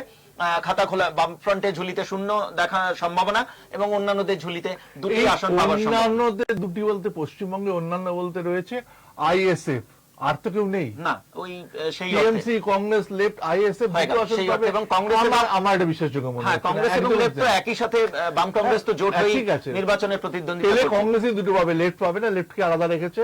কিন্তু এই আদার্স দুটো, এটা আমার মাথায় ঢুকছে না। এটা যারা ওনারাই বলতে পারবেন, পারবেন, তারাই বলতে পারবেন। আইএসএফ যদি দুটো আসন পেয়ে যায়, এটা কিন্তু মানে বিরাট ব্যাপার হবে, এটা- বিরাট ব্যাপার। এটা ওনারা গত বিধানসভায় অবশ্য আইএসএফ একমাত্র একটা সিট পেয়েছিল, হ্যাঁ, ওনারাই বলতে কংগ্রেস পারবেন। সিপিএম পায়নি, ওনারাই বলতে কিন্তু পারবেন। ওইটা আমার কাছে একটু অবাক এক ঝলক আরো একবার বিভিন্ন এক্সিট পোল গুলোর দিকে নজর রাখা যাক। ইন্ডিয়া নিউজ এবং ডি ডাইনামিক্স, এনডিএ জোট 371টি আসন পাবার সম্ভাবনা, ইন্ডিয়া জোট 125টি আসন পাবার সম্ভাবনা, অন্যান্যদের 47টি আসন পাবার সম্ভাবনা। রিপাবলিক ভারত ম্যাট্রিক্স 353 থেকে 368টি আসন পাবার সম্ভাবনা ইন্ডিয়া জোটের, রিপাবলিক ভারত এবং ম্যাট্রিক্সের এক্সিট পোলে। ইন্ডিয়া জোটের 118 থেকে 133টি আসন পাবার সম্ভাবনা এবং অন্যান্যদের 43 থেকে 48টি আসন পাবার সম্ভাবনা। রিপাবলিক টিভি এবং পিএমএআরকিউ, রিপাবলিক টিভি এবং পিএমএআরকিউর যে এক্সিট পোল, সেখানে ইন্ডিয়া জোটের 359টি আসন পাবার সম্ভাবনা, ইন্ডিয়া জোটের 154টি আসন পাবার সম্ভাবনা এবং অন্যান্যদের 30টি আসন পাবার সম্ভাবনা। টিভি5 তেলেগুর যে এক্সিট পোল, সেখানে এনডিএ জোটের টিভি5 তেলেগুর যে এক্সিট পোল, সেখানে এনডিএ 359টি আসন পাবার সম্ভাবনা, ইন্ডিয়া জোটের 154টি আসন পাবার সম্ভাবনা এবং অন্যান্যদের 30টি আসন পাবার সম্ভাবনা। এবং হেডলাইন্স ত্রিপুরা এবং জন কি বাতের যে এক্সিট পোল, হেডলাইন্স ত্রিপুরা এবং জন কি বাতের যে এক্সিট পোল, সেখানে এনডিএ জোটের 377টি আসন পাবার সম্ভাবনা। দেখতে পাচ্ছেন হেডলাইন্স ত্রিপুরার পর্দায় জন কি বাত এবং হেডলাইন্স ত্রিপুরা ন্যাশনালের এই এক্সিট পোল। ইন্ডিয়া জোটের 377টি আসন পাবার সম্ভাবনা এবং ইন্ডিয়া জোটের 151টি আসন পাবার সম্ভাবনা, অন্যান্যদের 15টি আসন পাবার সম্ভাবনা।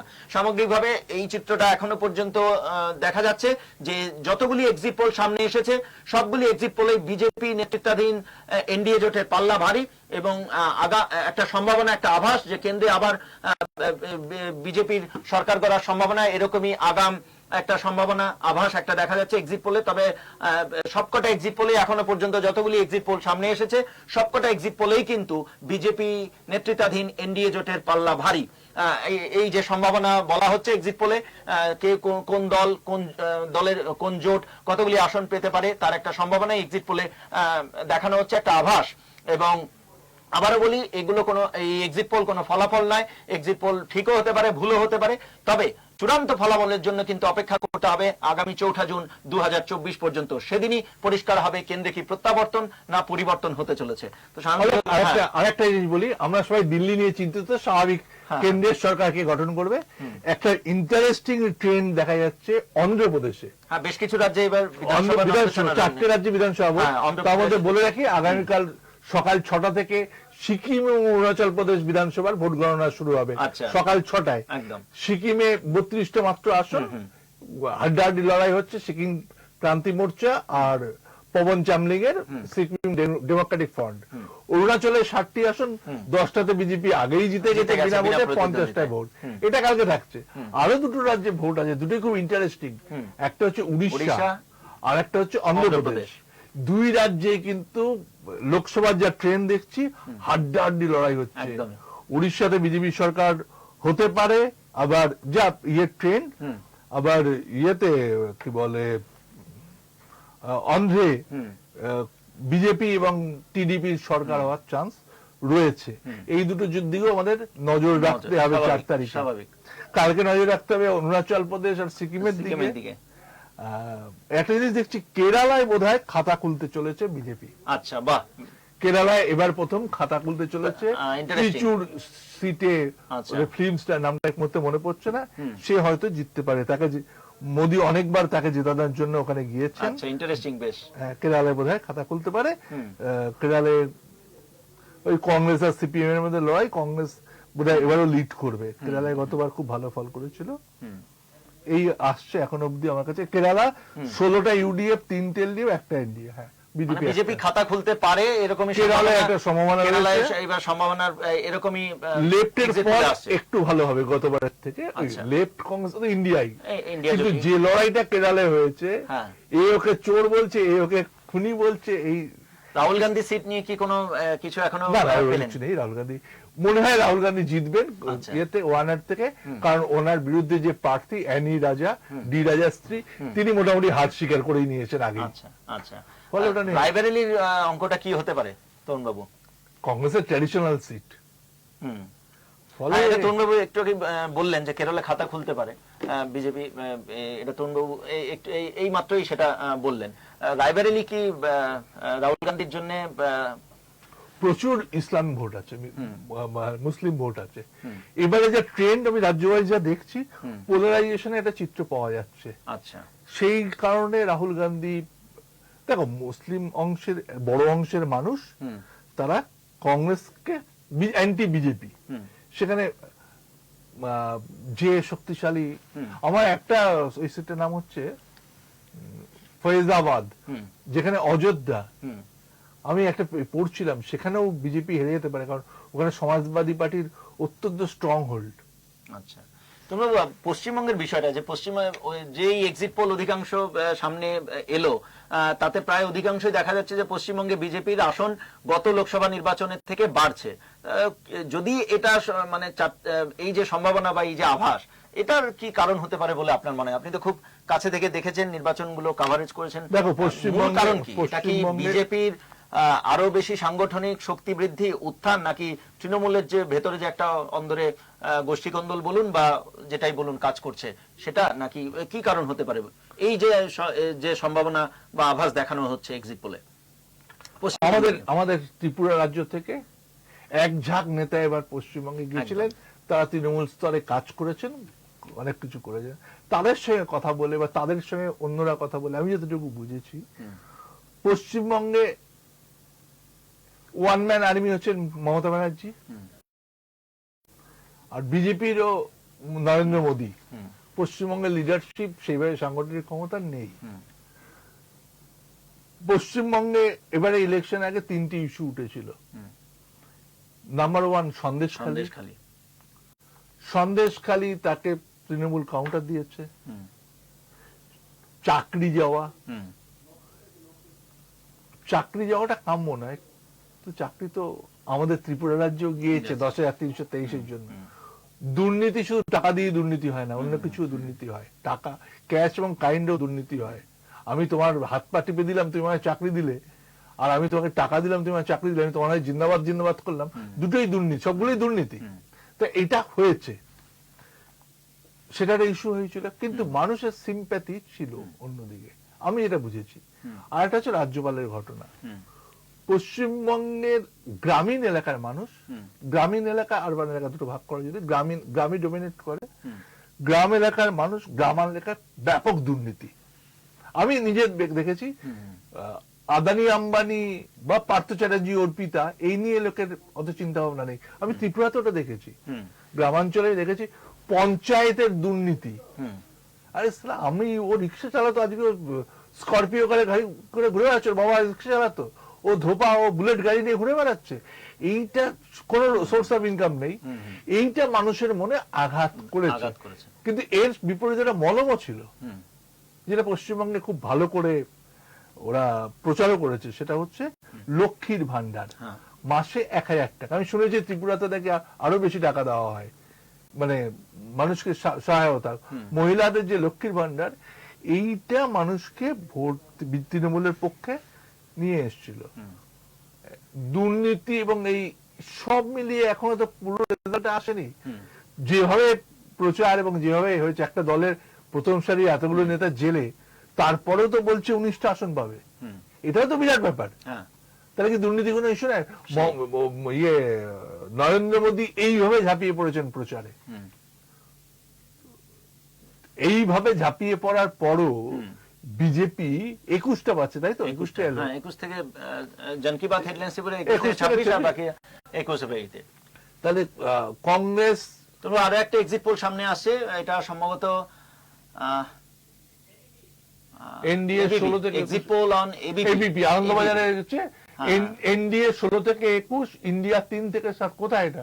টোটাল উত্তর পূর্বাঞ্চলে বলা হচ্ছে, এখানে উত্তর পূর্বাঞ্চলে এটা ইন্টারেস্টিং, এটা ঠিক 3 থেকে 7 3 থেকে 7 ইন্ডিয়া জোট পেতে পারে, এবং এনডিএ জোট 16 থেকে 21টি আসন পাওয়ার সম্ভাবনা। উত্তর পূর্বাঞ্চলে যে কটা রাজ্য রয়েছে সেই কটা রাজ্য মিলিয়ে মোট 25টি লোকসভা আসন রয়েছে।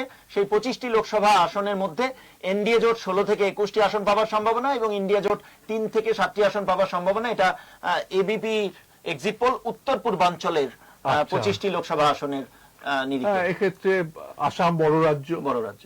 আসামে গতবার ছিল কংগ্রেসের 3টে, 9টা বিজেপি জোট সঙ্গে, আর এআইইউডিএফ একটা, 4টে হলো।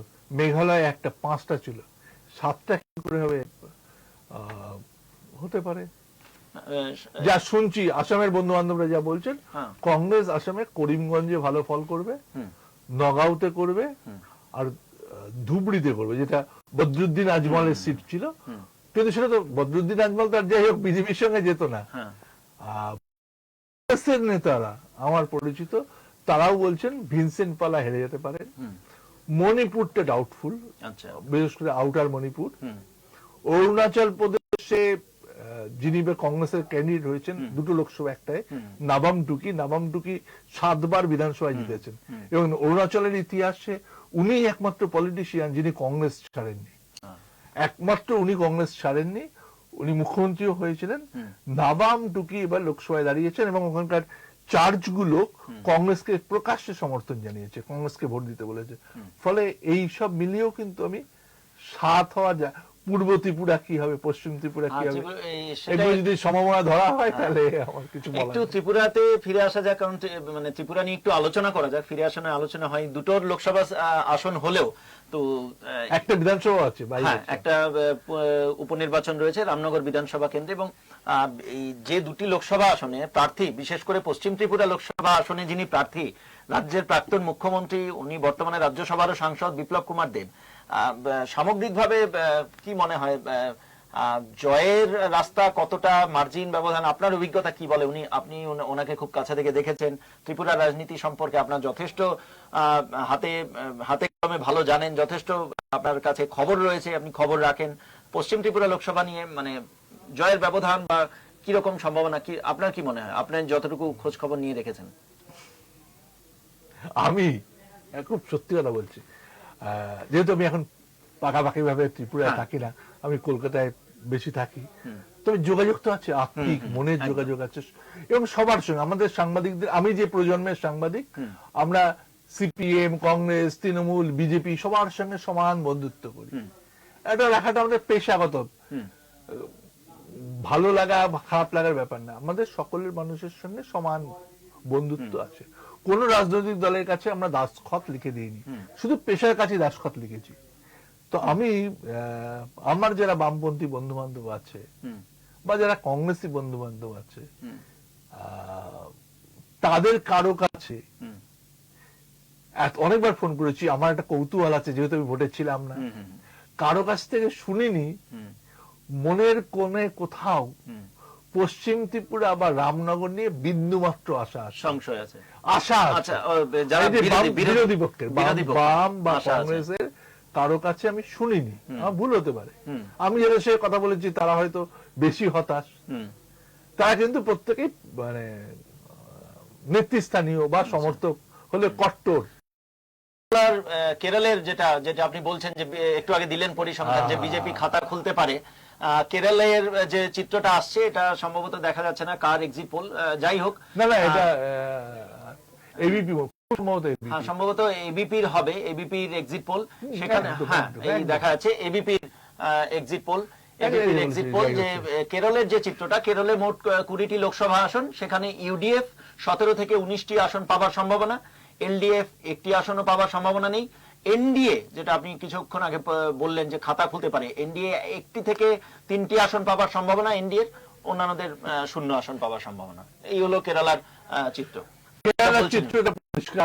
পশ্চিম ত্রিপুরা একটু মানে তাহলে বিপ্লব কুমার দেবের মার্জিনের ব্যবধান কি গত লোকসভা নির্বাচনে মনে হয়েছে এটা ছাড়িয়ে যেতে পারে? গত লোকসভা নির্বাচনে যিনি বিজেপি প্রার্থী যত মার্জিনে জয়ী হয়েছিলেন তার থেকে সেই মার্জিন ছাড়িয়ে যাওয়ার সম্ভাবনা বিপ্লব কুমার দেবের, এরকম মানে আভাস, ইঙ্গিত বা ভোটের চিত্রটা? প্রতিদ্বন্দ্বিতার আভাস বিরোধী শিবির থেকে পাইনি। বিরোধী, আমি তো বললাম আমি জ্যোতিষ চর্চা করছি না, আমার যেগুলো সোর্স, বিজেপি নেতারা আত্মবিশ্বাসী, কিন্তু বিরোধী পক্ষ অলরেডি হতাশ।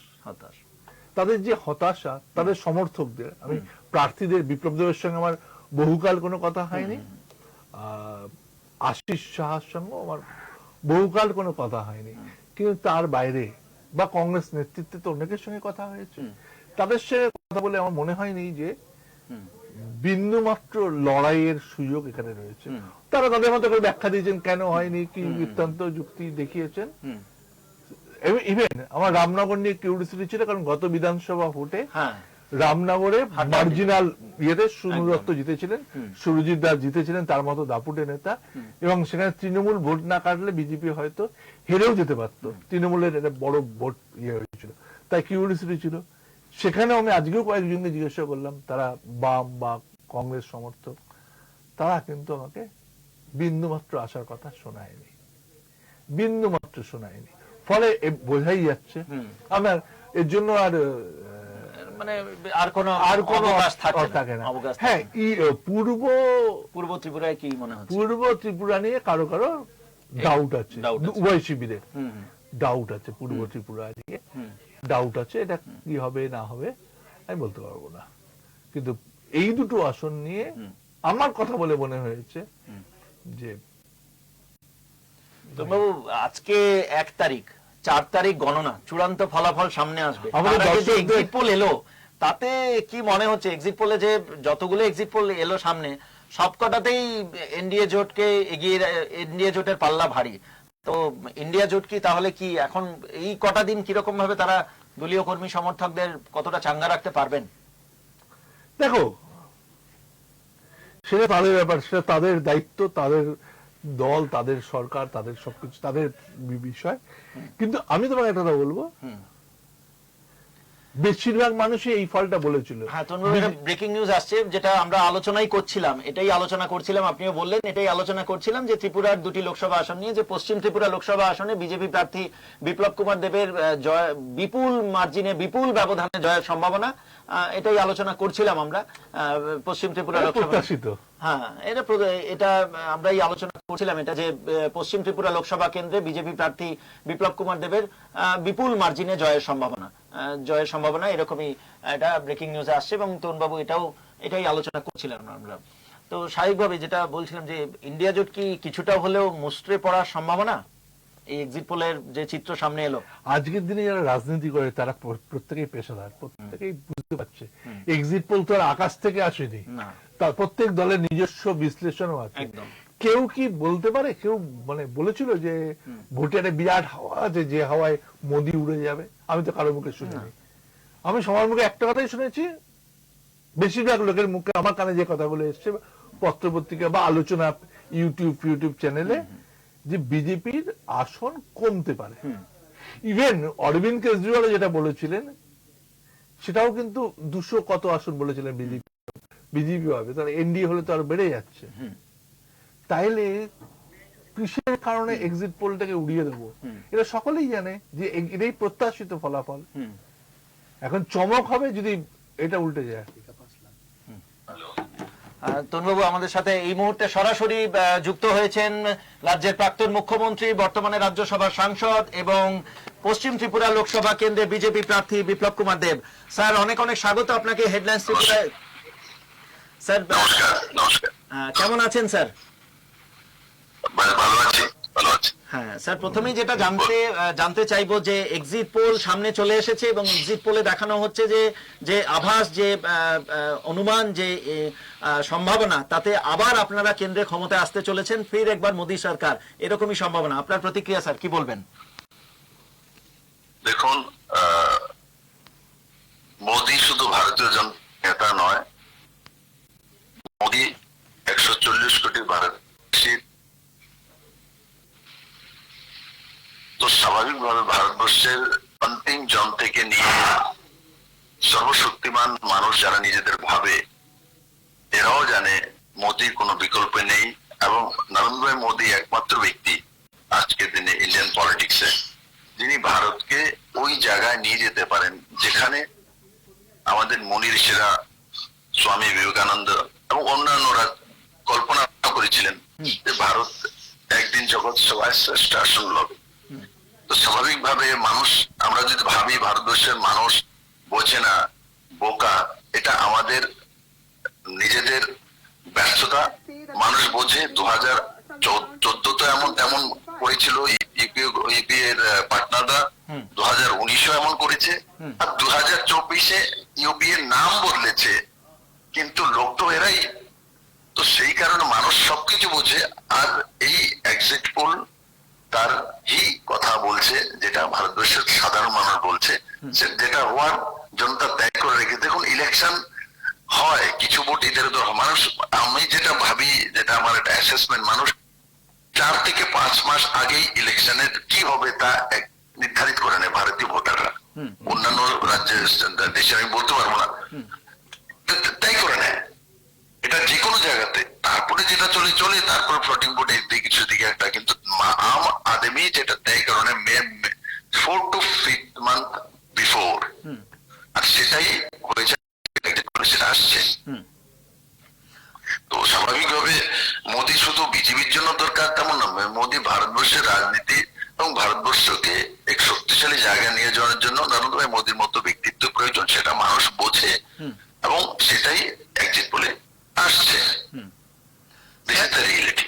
হ্যাঁ স্যার, আপনাকে যতটুকু কাছ থেকে দেখেছি, এটা অনুমান করা যেতে পারে যে আপনি পাবলিকের পালসটা খুব ভালো বোঝেন। সেটা 2018 ত্রিপুরা বিধানসভা নির্বাচন হোক, 2019 লোকসভা নির্বাচন হোক, 2023 ত্রিপুরা বিধানসভা নির্বাচনই হোক, আপনি যেটা বলেছিলেন সেটাই ফলাফলে দেখা গেছে। এবং 2024 লোকসভা নির্বাচন নিয়েও আপনি যখন ত্রিপুরায় আপনার লোকসভা কেন্দ্রে প্রচার করছিলেন, তখনও আপনি যথেষ্ট দৃঢ় প্রত্যয়ী ছিলেন এবং আশাবাদী ছিলেন। স্যার, এবার একটা বিষয় জানার, যে আপনার জয়ের ব্যবধান কি গতবারের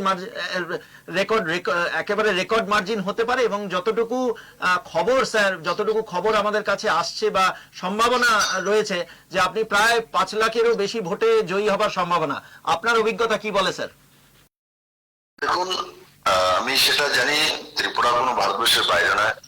মানুষ মোদীকে প্রধানমন্ত্রী বানাতে চায়, ত্রিপুরা তার মধ্যে বিকল্প নেই, ত্রিপুরা তো সেই জায়গায় আছে। বাকি আমি ত্রিপুরার মানুষকে শ্রদ্ধা করি, তাদের আমার প্রতি যে একটা ভালোবাসা আছে, তার প্রতিফলন তো নিশ্চয়ই ইলেকশনে আসবে। আর ব্যক্তিগত দোষ বিদ্বেষ নিয়ে আমি কোনো কাজ করি না, আমার লাইফে আগ্রহ করবো না। আর স্বাভাবিকভাবে পুরো ভারতবর্ষ ব্যাপী মোদী লেহের চলছে, মানুষ মোদীকে আবার প্রধানমন্ত্রী দেখতে চায় নিজের ছেলে মেয়ের ভবিষ্যতের জন্য। ত্রিপুরাও তার বাইরে নয়, ত্রিপুরার ছেলে মেয়েরাও জানে তাদের ভবিষ্যৎ কোথায় আছে, ত্রিপুরার মা বাবারাও জানে তার ছেলে মেয়ের ভবিষ্যৎ কে তৈরি করতে পারে, কার হাতে সুরক্ষিত আছে, মানে সেফ আছে। তো মোদির হাতে যে সেফ আছে, ত্রিপুরার মানুষ সেটা বোঝে। আর বাকি আমার বিষয়ে যেটা বলছেন, দেখুন, আমি সাধারণ মানুষের বাড়িতে গিয়ে টিফিন নিয়ে ভাত খাই না, তাদের বাড়িতে যেটা রান্না হয়েছে হঠাৎ করে সেটা খাই। তখন আমি বুঝতে পারি যে আমার ত্রিপুরার অন্তিম জনের বা মিডল ক্লাস মানুষের স্থিতি কি আছে। সেটা সবসময় আমি ভাবি যে আমি স্কিম রচনা করলাম, আমি সেক্রেটারি সিগনেচার করলাম, আর এই স্কিমটি দিলাম, আসলে কি সাধারণ মানুষের কাছে বা মধ্যবিত্ত মানুষের কাছে বা স্টুডেন্টস এর কাছে গিয়েছে কিনা তার প্রমাণ হবে যখন আপনি কলেজে হঠাৎ করে যাবেন, যখন আপনি হঠাৎ করে কারোর বাড়িতে যাবেন, যখন আপনি হঠাৎ করে জঙ্গলে উঠবেন, তখন আপনি বুঝবেন যে জঙ্গলের মধ্যে ওষুধের অবস্থান কোথায় আছে। সেটা যদি জঙ্গলে হয়, আমরা তো মনুষ্য, আমরা সর্বশ্রেষ্ঠ জীব। এটাই আমার ব্যবহারিকতার মধ্যে সেটাই থাকে যে প্র্যাকটিক্যাল করো, লাইভলি করো, দেখো আপনি যেটা দিয়েছেন সেটা নিচে গিয়েছে কিনা। আপনি সঙ্গে দল বলে দেখবেন যে আপনার আগে ম্যানেজ করে দিবে, আপনি যা চাইছেন সেটাই করবেন। কিন্তু আপনি হঠাৎ করে যদি কারোর বাড়িতে উঠেছেন, তখন আপনি প্র্যাকটিক্যালি যেটা মানে বাস্তব সেটা দেখতে পারবেন। আমি অতটাই করি, বাস্তব জিনিসটা আমার চোখের সামনে যেটা আসে সেই বিষয়ের সঙ্গে আমি নিজেকে অ্যাডজাস্ট করে চলি। আর তার কারণে আমি হয়তোবা কিছু কিছু বিষয়ে সঠিক বলার যে আমার অভ্যাসটা থাকে, সেটা মানুষের জন্য আমি বলি না, মানুষ যেটা বলে এটাই আমার মুখ দিয়ে বেরিয়ে আসে। আমি সবসময় চাইতে বাইরে পিপল হলে তো মানুষের যে ভেতরের চিন্তাটা, সেটা যদি আপনি ধরতে না পারেন, সেটা যদি বুঝতে না পারেন, সেটা যদি আপনি অনুভব না করতে পারেন, তাহলে আপনি কিভাবে রাজনীতিতে টিকে থাকবেন। এখানে আগরতলাতে বসে ইন্টারভিউ দিলে তো আপনি আর আখারমোড়াতে কি হচ্ছে বলতে পারবেন না, গন্ডাছড়াতে কি হচ্ছে, রশিয়াবাড়িতে কি হচ্ছে বলতে পারবেন না। আপনি যদি ঢুকে কাউর বাড়িতে যান হঠাৎ করে, then you see what is the position, মানে ওই বাড়ির অবস্থা। তখন এতটাই, বেশিক্ষণ আমি কোনো সায়েন্টিস্ট না, কোনো কিছু না, ত্রিপুরার মানুষকে বোঝার চেষ্টা করি, এতটাই। স্যার আরেকটা বিষয়, যদি আজকের এক্সিট পোল যদি 4 তারিখে ফলাফল ঠিক হয়, আপনাদের অনুকূলে যায়, তাহলে কি কেন্দ্রীয় মন্ত্রিসভায় বিপ্লব কুমার দেবকে শপথ নিতে দেখা যাবে? দেখুন, কেন্দ্রীয় মন্ত্রিসভায় কাজ করবো না সংগঠনে কাজ করবো সেটা পার্টিতেই করবে। আদরণীয় নাড্ডাজি, অমিত ভাই, সাজিম, সর্বোপরি মাননীয় প্রধানমন্ত্রী জি রয়েছেন। আমি পার্টির কার্যকর্তা, আমাকে পার্টি যখনই যে যে কাজ দিয়েছে সেই কাজ করেছি।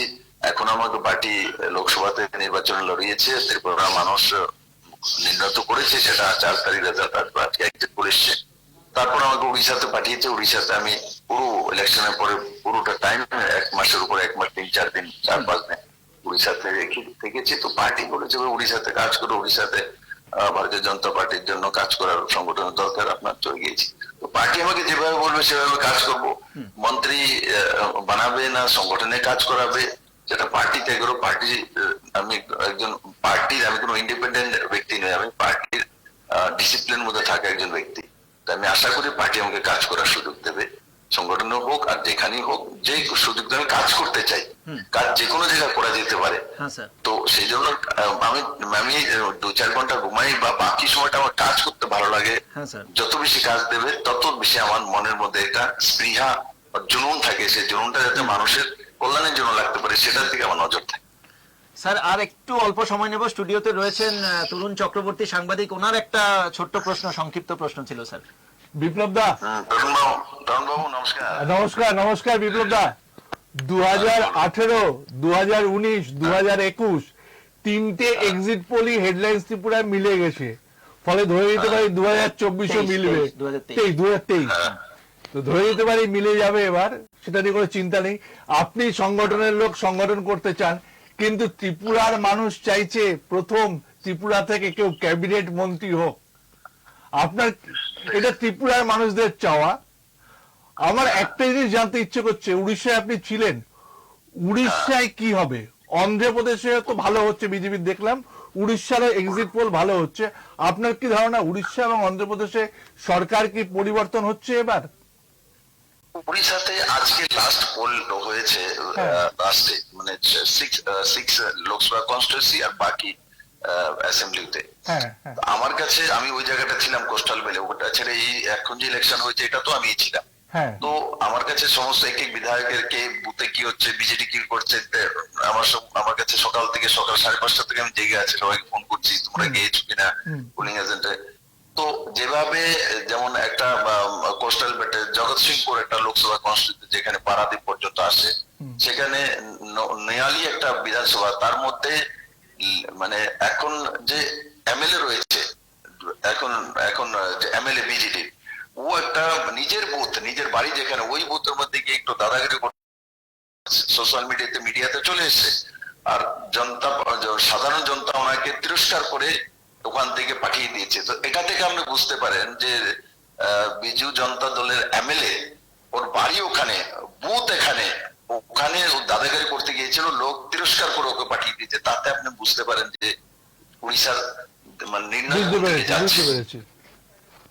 তো স্বাভাবিকভাবে আমি আপনাকে বলতে পারি উড়িষ্যাতে 17 তো মিনিমাম বিজেপির লোকসভা সিট আসবে, আর বিধানসভা সিট ক্লিন সুইপ হবে। আর আমার যেটা মানে অ্যাসেসমেন্ট, আমি যেটা কল্পনা করেছি, 60-62 সিট একদম কনফার্ম, 82 পর্যন্ত বিজেপি যেতে পারে।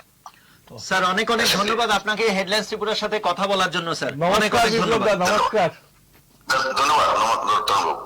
অনেক অনেক ধন্যবাদ স্যার। এতক্ষণ সরাসরি আমরা কথা বলছিলাম রাজ্যের প্রাক্তন মুখ্যমন্ত্রী, রাজ্যসভার সাংসদ এবং পশ্চিম ত্রিপুরা লোকসভা কেন্দ্রে বিজেপির প্রার্থী বিপ্লব কুমার দেবের। উনি এই এক্সিট পোল নিয়ে বেশ উচ্ছ্বসিত এবং প্রধানমন্ত্রী নরেন্দ্র মোদীর ভূয়সী প্রশংসা করলেন। এবং কেন্দ্রীয় মন্ত্রিসভায় যদি এই এক্সিট পোল আগামী 4 জুন ঠিকঠাক মিলে যায়, তাহলে কেন্দ্রীয় মন্ত্রিসভায় বিপ্লব দেবকে দেখা যাবে কিনা, এই প্রশ্নের উত্তরে উনি বললেন দল ওনাকে যেভাবে কাজ করতে দেবেন সেই অনুযায়ী উনি কাজ করবেন।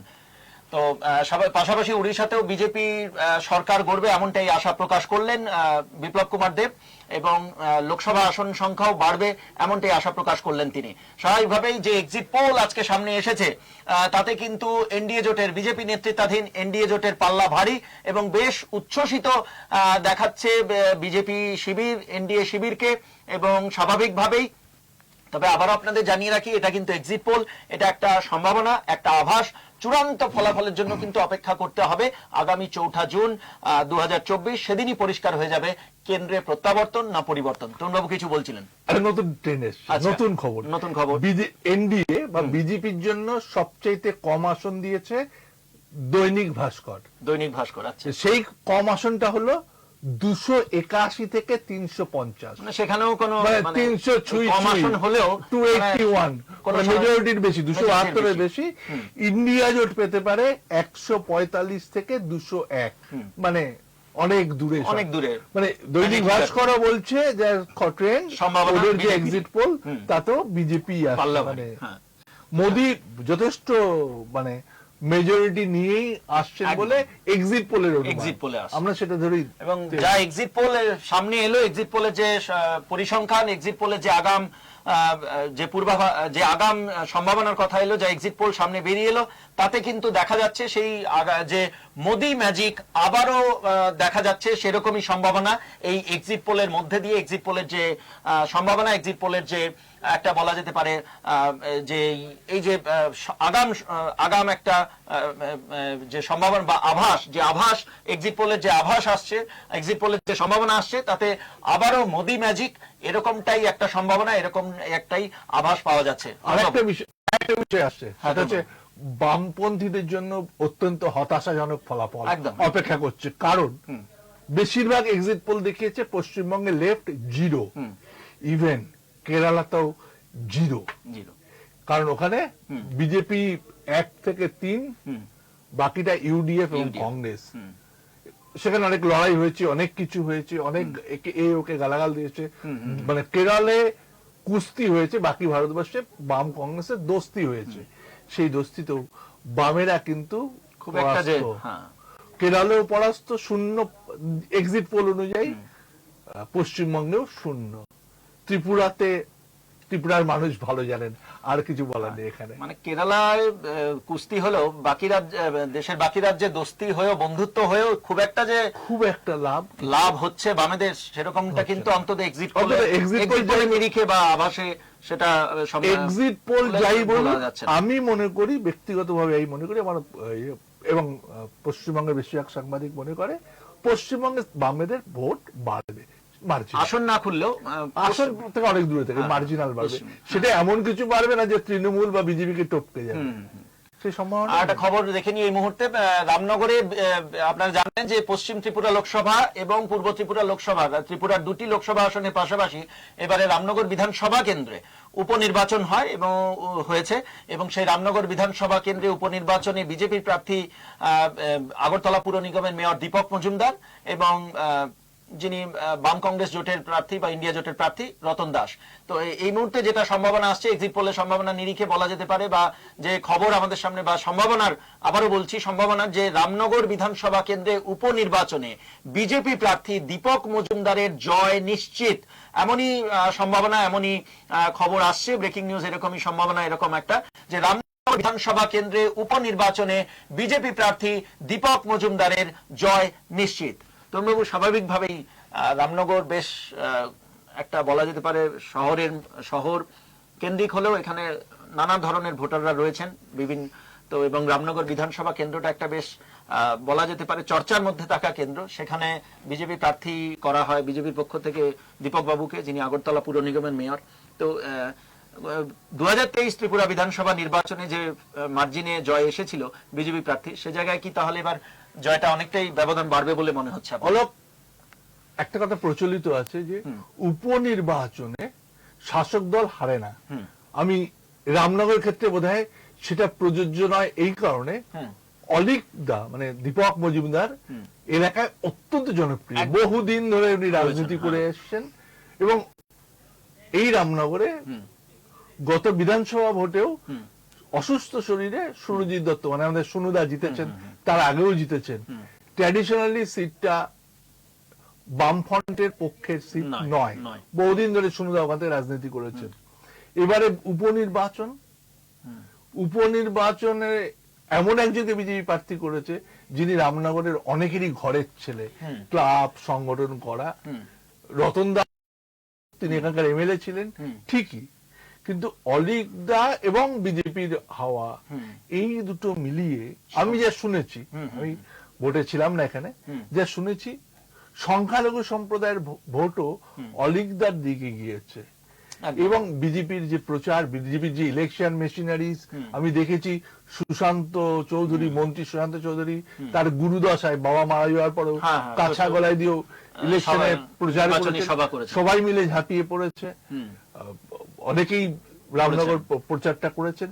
এই প্রচার এই ইয়েতে আমার ধারণা সুনুদা যদি মানে পরজন্ম বলে কিছু থাকে বা উপর থেকে যদি নজর দেওয়ার কোনো সুযোগ থাকে, সুনুদা দেখবেন তারই ছোট ভাই অলিক মজুমদার তার থেকেও বেশি মার্জিনে জিতছেন, আমার ধারণা। এটা একদম স্বাভাবিক, লোকজনের সাথে কথা বলে এটাই আমার মনে হয়। আমাদের যেটা মনে সম্ভাবনার কথা সেটাই, এবং বিরোধীরা আগে থেকে হতাশ, বুঝে গেছে যে বাই ইলেকশনে জেতা, কারণ বাই ইলেকশনে জিতে কি হবে, এটা এমএলএ হবে, এবং অপোজিশন পার্টির এমএলএ হয়ে, হ্যাঁ সুদীপ বর্মন জেতেনি, সুদীপ বর্মন জিতেছে, সুদীপ বর্মনের বিষয়টাই আলাদা, এই বিষয়টি আলাদা, এবং পুরোপুরি আলাদা একটা বিষয়।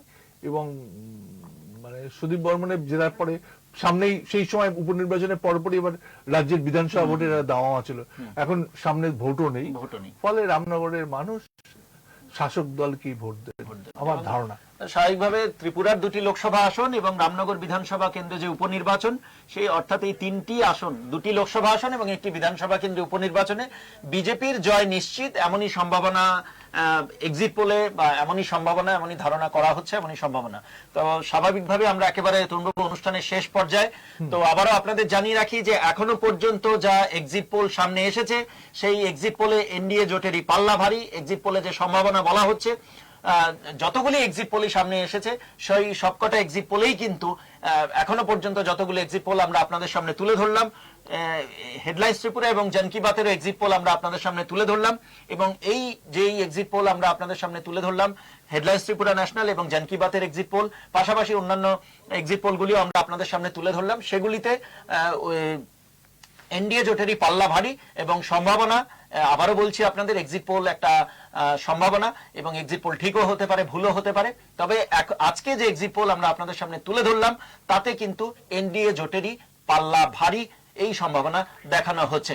এবং স্বাভাবিকভাবে তবে চূড়ান্ত ফলাফল জন্য অপেক্ষা আমাদের করতে হবে 4 জুন 2024, সেদিনই পরিষ্কার হবে, সেদিনই চূড়ান্ত ফলাফল বের হবে, সেদিনই পরিষ্কার হবে যে কেন্দ্রে প্রত্যাবর্তন না পরিবর্তন। তবে আজকে যে এক্সিট পোল সামনে এসেছে, সন্ধ্যে 6:30টার পর থেকে এক্সিট পোল আসা শুরু হয়ে যায়, এবং সেই এক্সিট পোলে এখনো পর্যন্ত যতগুলো এক্সিট পোল আমরা আপনাদের সামনে তুলে ধরলাম, সেখানে আমরা আপনাদের তাতে এনডিএ জোটেরই যে এক্সিট পোলে যে সম্ভাবনার কথা বলা হচ্ছে, যা এক্সিট পোল সামনে এসেছে, তাতে এনডিএ জোটেরই পাল্লা ভারী। আমরা যোগাযোগ করার চেষ্টা করছি তরুণবাবু, রামনগর বিধানসভা কেন্দ্রে উপনির্বাচনে বিজেপি প্রার্থী আগরতলা পুর নিগমের মেয়র দীপক মজুমদারের সাথে ওনার প্রতিক্রিয়া জানার চেষ্টা করব। এক্সিট পোল নিয়ে উনি কি বলছেন, পাশাপাশি ওনার জয় নিয়ে কি বলছেন, সেটাও আমরা জানার চেষ্টা করব। এবং স্বাভাবিকভাবেই যে হ্যাঁ, এটা তরুণবাবু একটু আগে বলছিলেন, তরুণবাবু এটা আলোচনা করলেন যে এক্সিট পোলে বামেদের খুব একটা, এক্সিট পোল বামেদের জন্য হতাশার, মারাত্মক হতাশা নিয়ে আসছে, এটাই তরুণবাবু কিছুক্ষণ আগেই সেটা আলোচনা করলেন। এবং পশ্চিমবঙ্গে সব রকম পরীক্ষা করেছে তারা, একদম রাজ্য সম্পাদককে ভোটে দাঁড় করিয়ে দিয়েছে, তরুণ প্রজন্মকে নামিয়ে দিয়েছে নির্বাচনে, এবং মানে ব্যাপক প্রচার চালিয়েছে, কংগ্রেসের সঙ্গে গলাগলি করেছে, তারপরেও যদি খাতা খুলতে না পারে তো বিশাল হতাশার ব্যাপার। এবং সবচেয়ে বড় কথা, কেরলে কংগ্রেসের সঙ্গে অল আউট ফাইট করেছে, কংগ্রেসকে যা খুশি তাই বলেছে, এবং কংগ্রেসও যা খুশি তাই বলেছে কেরলের পিনারাই বিজয়নকে, কিন্তু তারপরেও যদি খাতা খুলতে না পারে, এটা স্বাভাবিকভাবেই হতাশা। এবং সেখানে কেরলের মতো রাজ্যে বিজেপি যেখানে ভালো ফল করছে বলে আসছে, একদম এক্সিট পোলের যে ইঙ্গিত, এক্সিট পোলের যে আভাস, তাতে বামেদের জন্য একেবারে হতাশার খবর, এমনই সম্ভাবনা, এমনই ইঙ্গিত বা এমনই সম্ভাবনা এক্সিট পোল 2024 নির্বাচনে এক্সিট পোল। হ্যাঁ তরুণ বাবু, এখন আমরা বলিনি, সেটা হচ্ছে 4 তারিখ সবাইকে বলছি ফাইনাল ফল প্রকাশিত হবে, কিন্তু আমরা কখন থেকে শুরু করব ফাইনাল ফল ঘোষণা সেটাও দর্শকদের জানিয়ে রাখা সেটা উচিত। আমরা পরবর্তী সময় একেবারে সময়টাও আমরা জানিয়ে দেব। 8টা থেকে গণনা শুরু। হ্যাঁ, সকাল গণনা শুরু। পূর্ব ত্রিপুরা লোকসভা আসনেও বিজেপি প্রার্থী যিনি রয়েছেন কৃতি সিং দেববর্মা, ওনারও জয় নিশ্চিত, এমনই ধারণা, এমনই অনুমান, সম্ভাবনা। এবং আরেকটা জিনিস বলে রাখি, বিজেপি জয়যাত্রা কাল থেকে শুরু হবে, কারণ অরুণাচল প্রদেশে ভোট গণনা। একদম একদম একদম। কালকে আপনাদের যেটা তরুণবাবু বললেন যে কালকে অরুণাচল প্রদেশ এবং সিকিম 10টা এগিয়ে রয়েছে বিজেপি। 10টাতে এর বিনা প্রতিদ্বন্দ্বিতায় 10টি আসনে আগেই জয় হয়ে গিয়েছে বিজেপির, এবং কালকে গণনা অরুণাচল প্রদেশ এবং সিকিম, তরুণবাবু তাই তো? সিকিম এবং অরুণাচল প্রদেশ বিধানসভা ভোটের নির্বাচনের গণনা অরুণাচল প্রদেশে 60টি, 60টির মধ্যে 10টা হয়ে গেছে। 10টি বিনা প্রতিদ্বন্দ্বিতায় বিজেপি আগেই জয় হয়ে গিয়েছে, এবং সিকিমে 32টার মধ্যে ফাইট হচ্ছে এসডিএফ এবং এসকেএম এর মধ্যে। পবন চামলিং আবার ফিরতে পারে কিনা সেটা দেখা। অর্থাৎ আপনারা জানেন যে 2024 লোকসভা নির্বাচনের পাশাপাশি বেশ কয়েকটি রাজ্যে বিধানসভা নির্বাচনও হয়েছে, এর মধ্যে অন্ধ্রপ্রদেশ, উড়িষ্যা, অরুণাচল প্রদেশ, সিকিম, এই 4টি রাজ্য ছিল। 4-এর মধ্যে 3টে বিজেপি জোট হয়ে যেতে পারে, যা ট্রেন বা যা 4-0 হয়ে যেতে পারে। যা সম্ভাবনা বা যা ট্রেন বা যা সম্ভাবনা ধারণা করা হচ্ছে, তাতে 4টে রাজ্যেই বিজেপি সরকার গড়তে পারে বলেই এরকমই সম্ভাবনা। এবং কিছুক্ষণ আগেই বিপ্লব কুমার দেব, বিজেপি প্রার্থী পশ্চিম ত্রিপুরা লোকসভা কেন্দ্রে, উনি দলের হয়ে উড়িষ্যায় কাজ করেছেন, এবং উনিও আশাবাদী যে উড়িষ্যায় লোকসভা আসন্ন বিজেপির বাড়বে এবং ওড়িশায় এবার বিজেপি সরকার হবে বলেই আশা প্রকাশ করেন হেডলাইন্স ত্রিপুরাকে দেওয়া সাক্ষাৎকারে বিপ্লব কুমার দেব। তো স্বাভাবিকভাবে আমরা একেবারে প্রায় শেষ মুহূর্তে চলে এসেছি অনুষ্ঠানের। আমরা যোগাযোগ করার চেষ্টা হচ্ছে দীপক মজুমদার, যিনি রামনগর বিধানসভা কেন্দ্রে উপনির্বাচনে বিজেপি প্রার্থী, ওনার সাথে যোগাযোগ করার, ওনার প্রতিক্রিয়া জানার। যদি আমরা যোগাযোগ করতে পারি তাহলে ওনার প্রতিক্রিয়া জানবো। আমরা অপেক্ষায় রয়েছি, তারপরেই আমরা এই অনুষ্ঠান শেষ করব। পরিবর্তন না প্রত্যাবর্তন, ক্ষমতায় কে ফিরছে দিল্লিতে, কার দখলে দিল্লি, দিল্লি দখলের লড়াই, দিল্লি দখলের লড়াই কি হবে, আগামী 5 বছর কেন্দ্রের ক্ষমতা কার হাতে আসতে চলেছে, তার জন্য অবশ্য আগামী 4 জুন 2024 অপেক্ষা করতে হবে। সেদিনই চূড়ান্ত ফলাফল আসবে। 2024 সেদিনই চূড়ান্ত ফলাফল প্রকাশ হবে 2024 লোকসভা নির্বাচনের। তবে তার আগে আজকে 1 জুন সন্ধ্যে 6:30টার পর থেকে যে এক্সিট পোল সামনে এলো, তাতে আমরা যে এক্সিট পোল আপনাদের সামনে তুলে ধরলাম, হেডলাইন্স ত্রিপুরা এবং জন কি বাতের এক্সিট পোলের পাশাপাশি আমরা আরো বেশ কয়েকটা এক্সিট পোল দেখালাম। সেখানেও কিন্তু যে সম্ভাবনা সেখানে এনডিএ জোটের, বিজেপি এনডিএ জোটের পাল্লা ভারী। একটা ইন্টারেস্টিং তথ্য, সেটা হচ্ছে পশ্চিমবঙ্গের লোকসভা ভোট নিয়ে এক্সিট পোলের প্রত্যেকেরই অনুমান প্রায় এক। তৃণমূলের আসন কমছে, একদম তৃণমূলের আসন কমছে, বিজেপির বাড়ছে, বামেরা শূন্য। একদম একদম।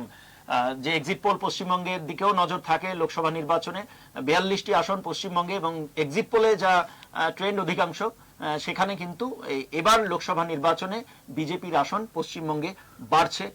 কিন্তু এই এক্সিট পোলগুলোকে উড়িয়ে দিয়ে কংগ্রেসের প্রেসিডেন্ট মল্লিকার্জুন খাড়গে দাবি করেছেন ইন্ডিয়া জোট 295টি আসন পাবে। আমি জানি না ওনার কি নেটওয়ার্ক, উনি কোন নেটওয়ার্ক করেছেন, বা উনি ইন্ডিয়া জোটের নেতা, কংগ্রেসের প্রেসিডেন্ট, তার দাবি 295+ আসন পাবে হচ্ছে ইন্ডিয়া জোট। এটা খাড়গেজির দাবি, এক্সিট পোলের দাবি। আমি পাইনি, এরকম ধারে কাছেও কোথাও পাইনি।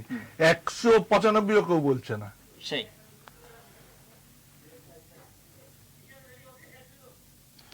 আমরা এই অনুষ্ঠান, তরুণবাবু অনেক অনেক ধন্যবাদ আপনাকে যে আপনি ব্যস্ততার মধ্যে সময় দিলেন, এবং আজকেই আপনি এসে পৌঁছেছেন ত্রিপুরা, এবং আজকেই এই অনুষ্ঠানে আপনি যোগ দিলেন হেডলাইন্স ত্রিপুরার। এবং আমরা ধন্যবাদ জানাই পশ্চিম ত্রিপুরা লোকসভা কেন্দ্রে বিজেপি প্রার্থী, রাজ্যের প্রাক্তন মুখ্যমন্ত্রী, বর্তমানে রাজ্যসভার সাংসদ বিপ্লব কুমার দেবকে, হেডলাইন্স ত্রিপুরাকে উনি সাক্ষাৎকার দিলেন। আমরা ধন্যবাদ জানাই জয়ন্ত বাবুকে, জয়ন্ত ঘোষাল, দেশের প্রখ্যাত এবং বরিষ্ঠ সাংবাদিক, উনি হেডলাইন্স ত্রিপুরাকে প্রতিক্রিয়া দিলেন। এবং দর্শকদের অবশ্যই ধন্যবাদ, কারণ যারা আমাদের অনুষ্ঠান এই সরাসরি হেডলাইন্স ত্রিপুরা পর্দায় দেখেছেন, এবং অবশ্যই সোশ্যাল মিডিয়াতেও আমাদের যে পেজ রয়েছে, ফেসবুক পেজ, সেখানেও যে সকল দর্শকরা দেখেছেন তাদেরকে অসংখ্য ধন্যবাদ। আপনাদের যেটা জানিয়ে রাখি যে এক্সিট পোল সন্ধ্যে 6:30টার পর, আজকের সন্ধ্যে 6:30টার পর থেকে দেখানো হয়েছে হেডলাইন্স ত্রিপুরা এবং জন কি বাতের যে এক্সিট পোল, সেখানে পাল্লা ভারী এনডিএ জোটের সম্ভাবনা, 377টি আসন পাবার সম্ভাবনা বিজেপি নেতৃত্বাধীন এনডিএ জোটের, এবং বিজেপির একার 327টি আসন পাবার সম্ভাবনা এই হেডলাইন্স ত্রিপুরা এবং জন কি বাতের এক্সিট পোলের। এবং অন্যান্য এক্সিট পোল যেগুলো আমরা আপনাদের সামনে দেখালাম, সেখানেও কিন্তু বিজেপি নেতৃত্বাধীন এনডিএ জোটের পাল্লা ভারী এমনই সম্ভাবনা দেখানো হয়েছে। চূড়ান্ত ফলাফল সামনে আসবে, চূড়ান্ত ফলাফল 2024 লোকসভা নির্বাচনের সামনে আসবে আগামী 4 জুন 2024। সেদিনই পরিষ্কার হবে কেন্দ্রে প্রত্যাবর্তন না পরিবর্তন। তবে এক্সিট পোল আজকে সন্ধ্যে 6:30টার পর থেকে যে এক্সিট পোল আমরা হেডলাইন্স ত্রিপুরা এবং জন কি বাতের যে এক্সিট পোল দেখালাম এবং অন্যান্য যে এক্সিট পোল আমরা আপনাদের সামনে তুলে ধরলাম, সেখানে কিন্তু যে সম্ভাবনা দেখানো হলো যে সেখানে বিজেপি নেতৃত্বাধীন এনডিএ জোটেরই পাল্লা ভারী। এখনকার মতো এই অনুষ্ঠান এখানেই সমাপ্ত। তরুণবাবু, আরো একবার আপনাকে ধন্যবাদ জানাই। ধন্যবাদ আপনাকে, সকল দর্শকদেরও। একদম, এই অনুষ্ঠান এখানেই সমাপ্ত। দেখতে থাকুন হেডলাইন্স ত্রিপুরা ন্যাশনাল। নমস্কার।